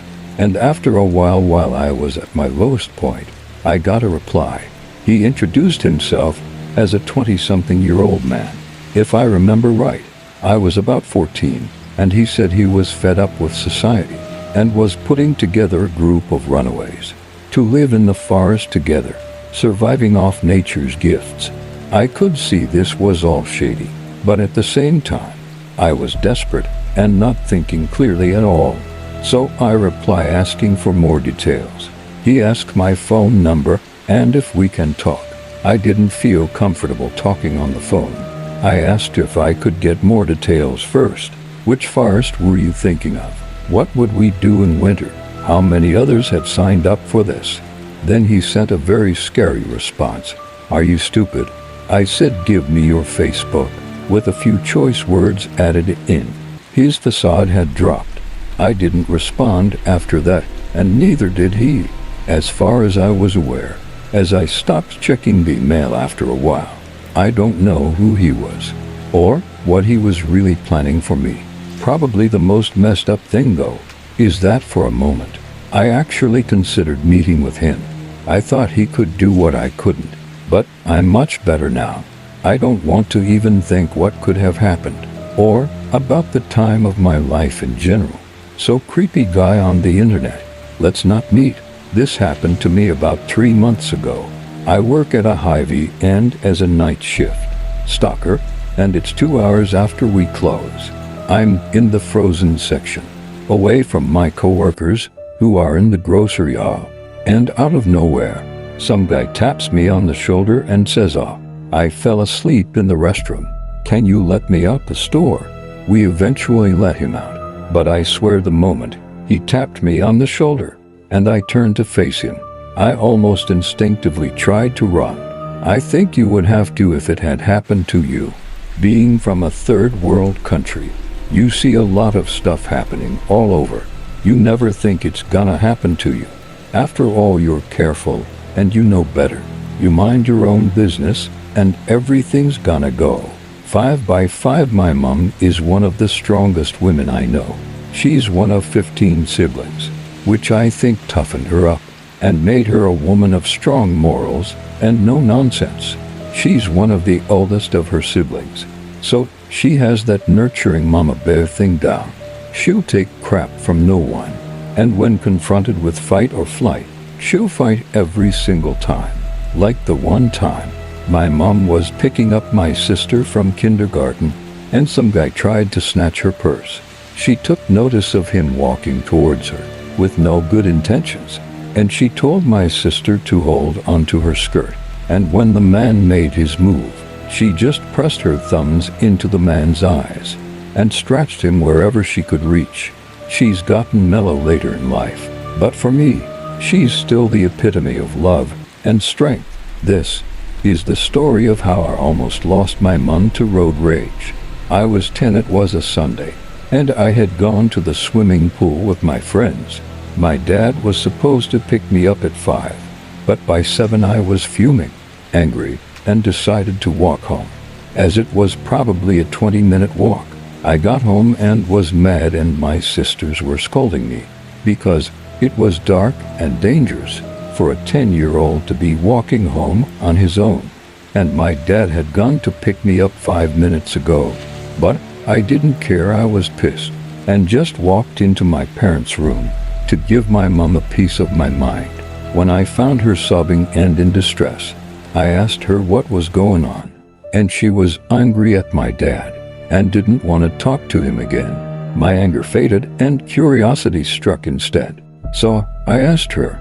Turns out around 4:30 when my dad was gonna pick me up, he was coming back from his farm and subdued cut off. My dad, who unfortunately has some road rage, honked his horn, pulled down the window on my mom's side, and yelled a bunch of obscenities. The dude in the other car lowered his window, pulled out a gun, and began shooting at my dad's car. Dad hit the brakes and let the other car pull further away.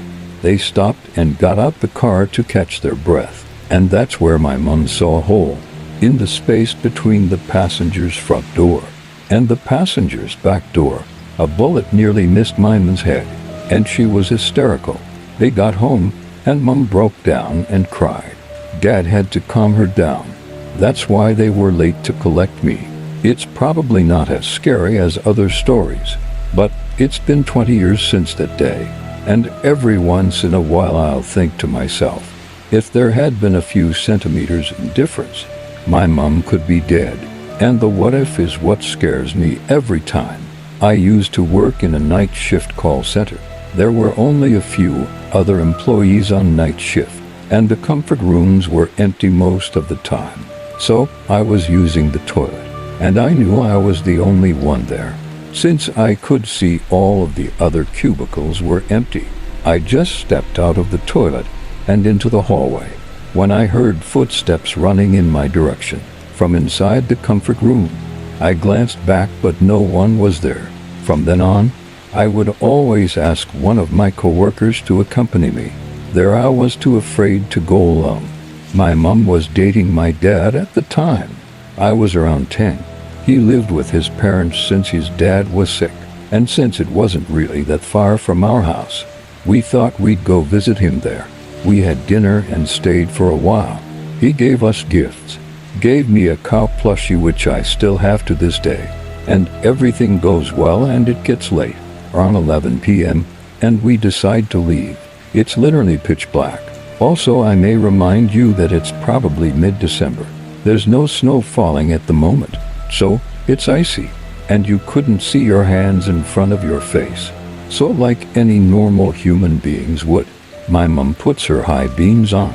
Something I forgot to add to this is that she would usually shut them off when she get close to the other cars, and it's not like she was blinding them. She only had them on when she was very far away. You'll understand why I said this in a minute. We get behind this black car, in which the driver is acting like a jerk and won't drive normally. They're speeding up to almost 70 and then slowing down to an almost stop.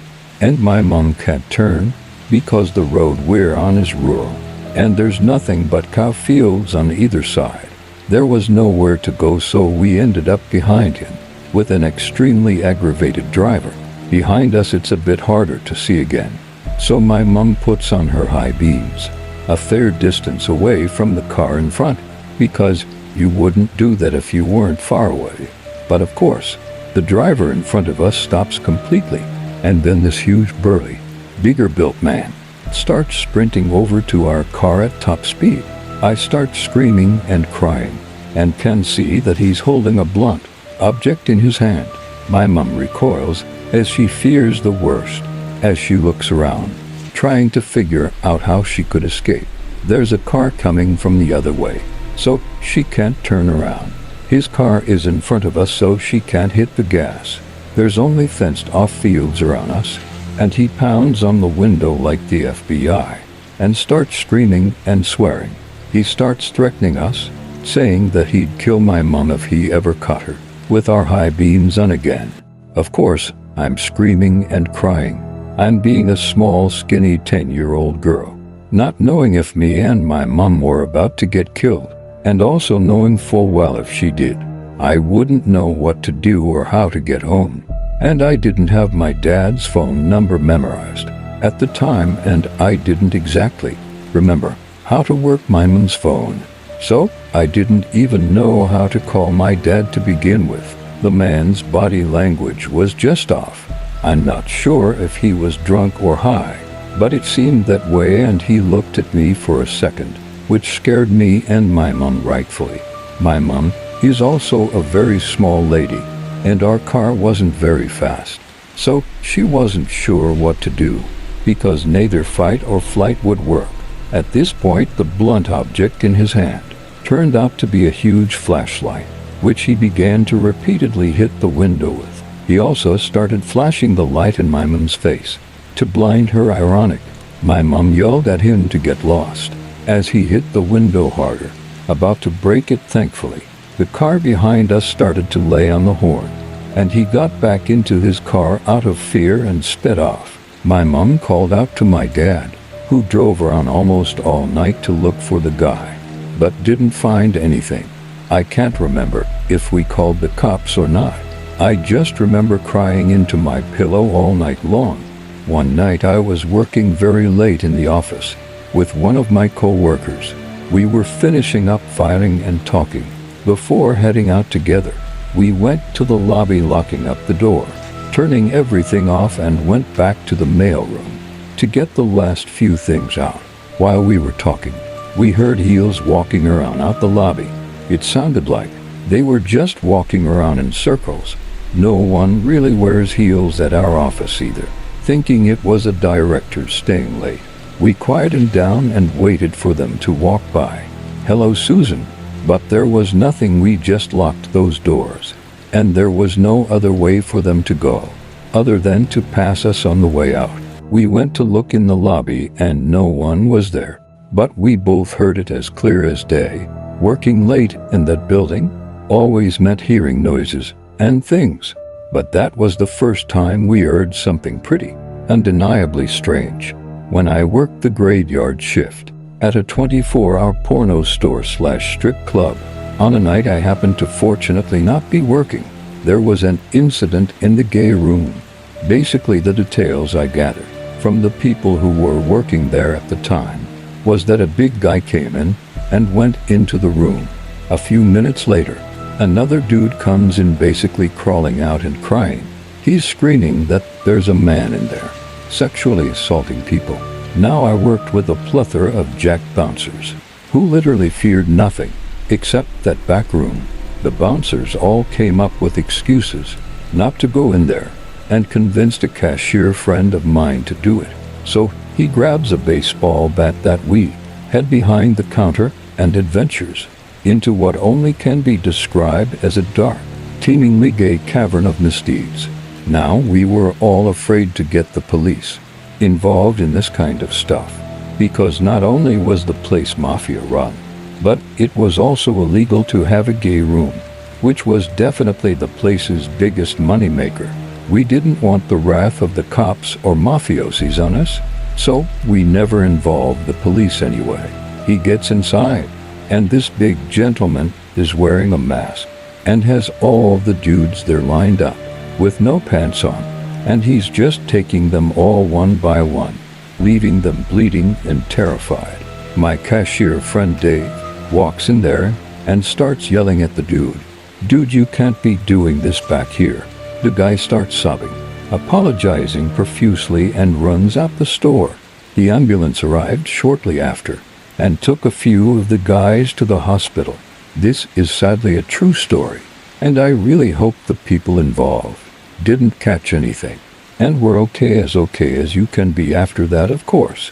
I worked night shift at a memory care facility that was apparently haunted, but it was actually one of the residents that scared me.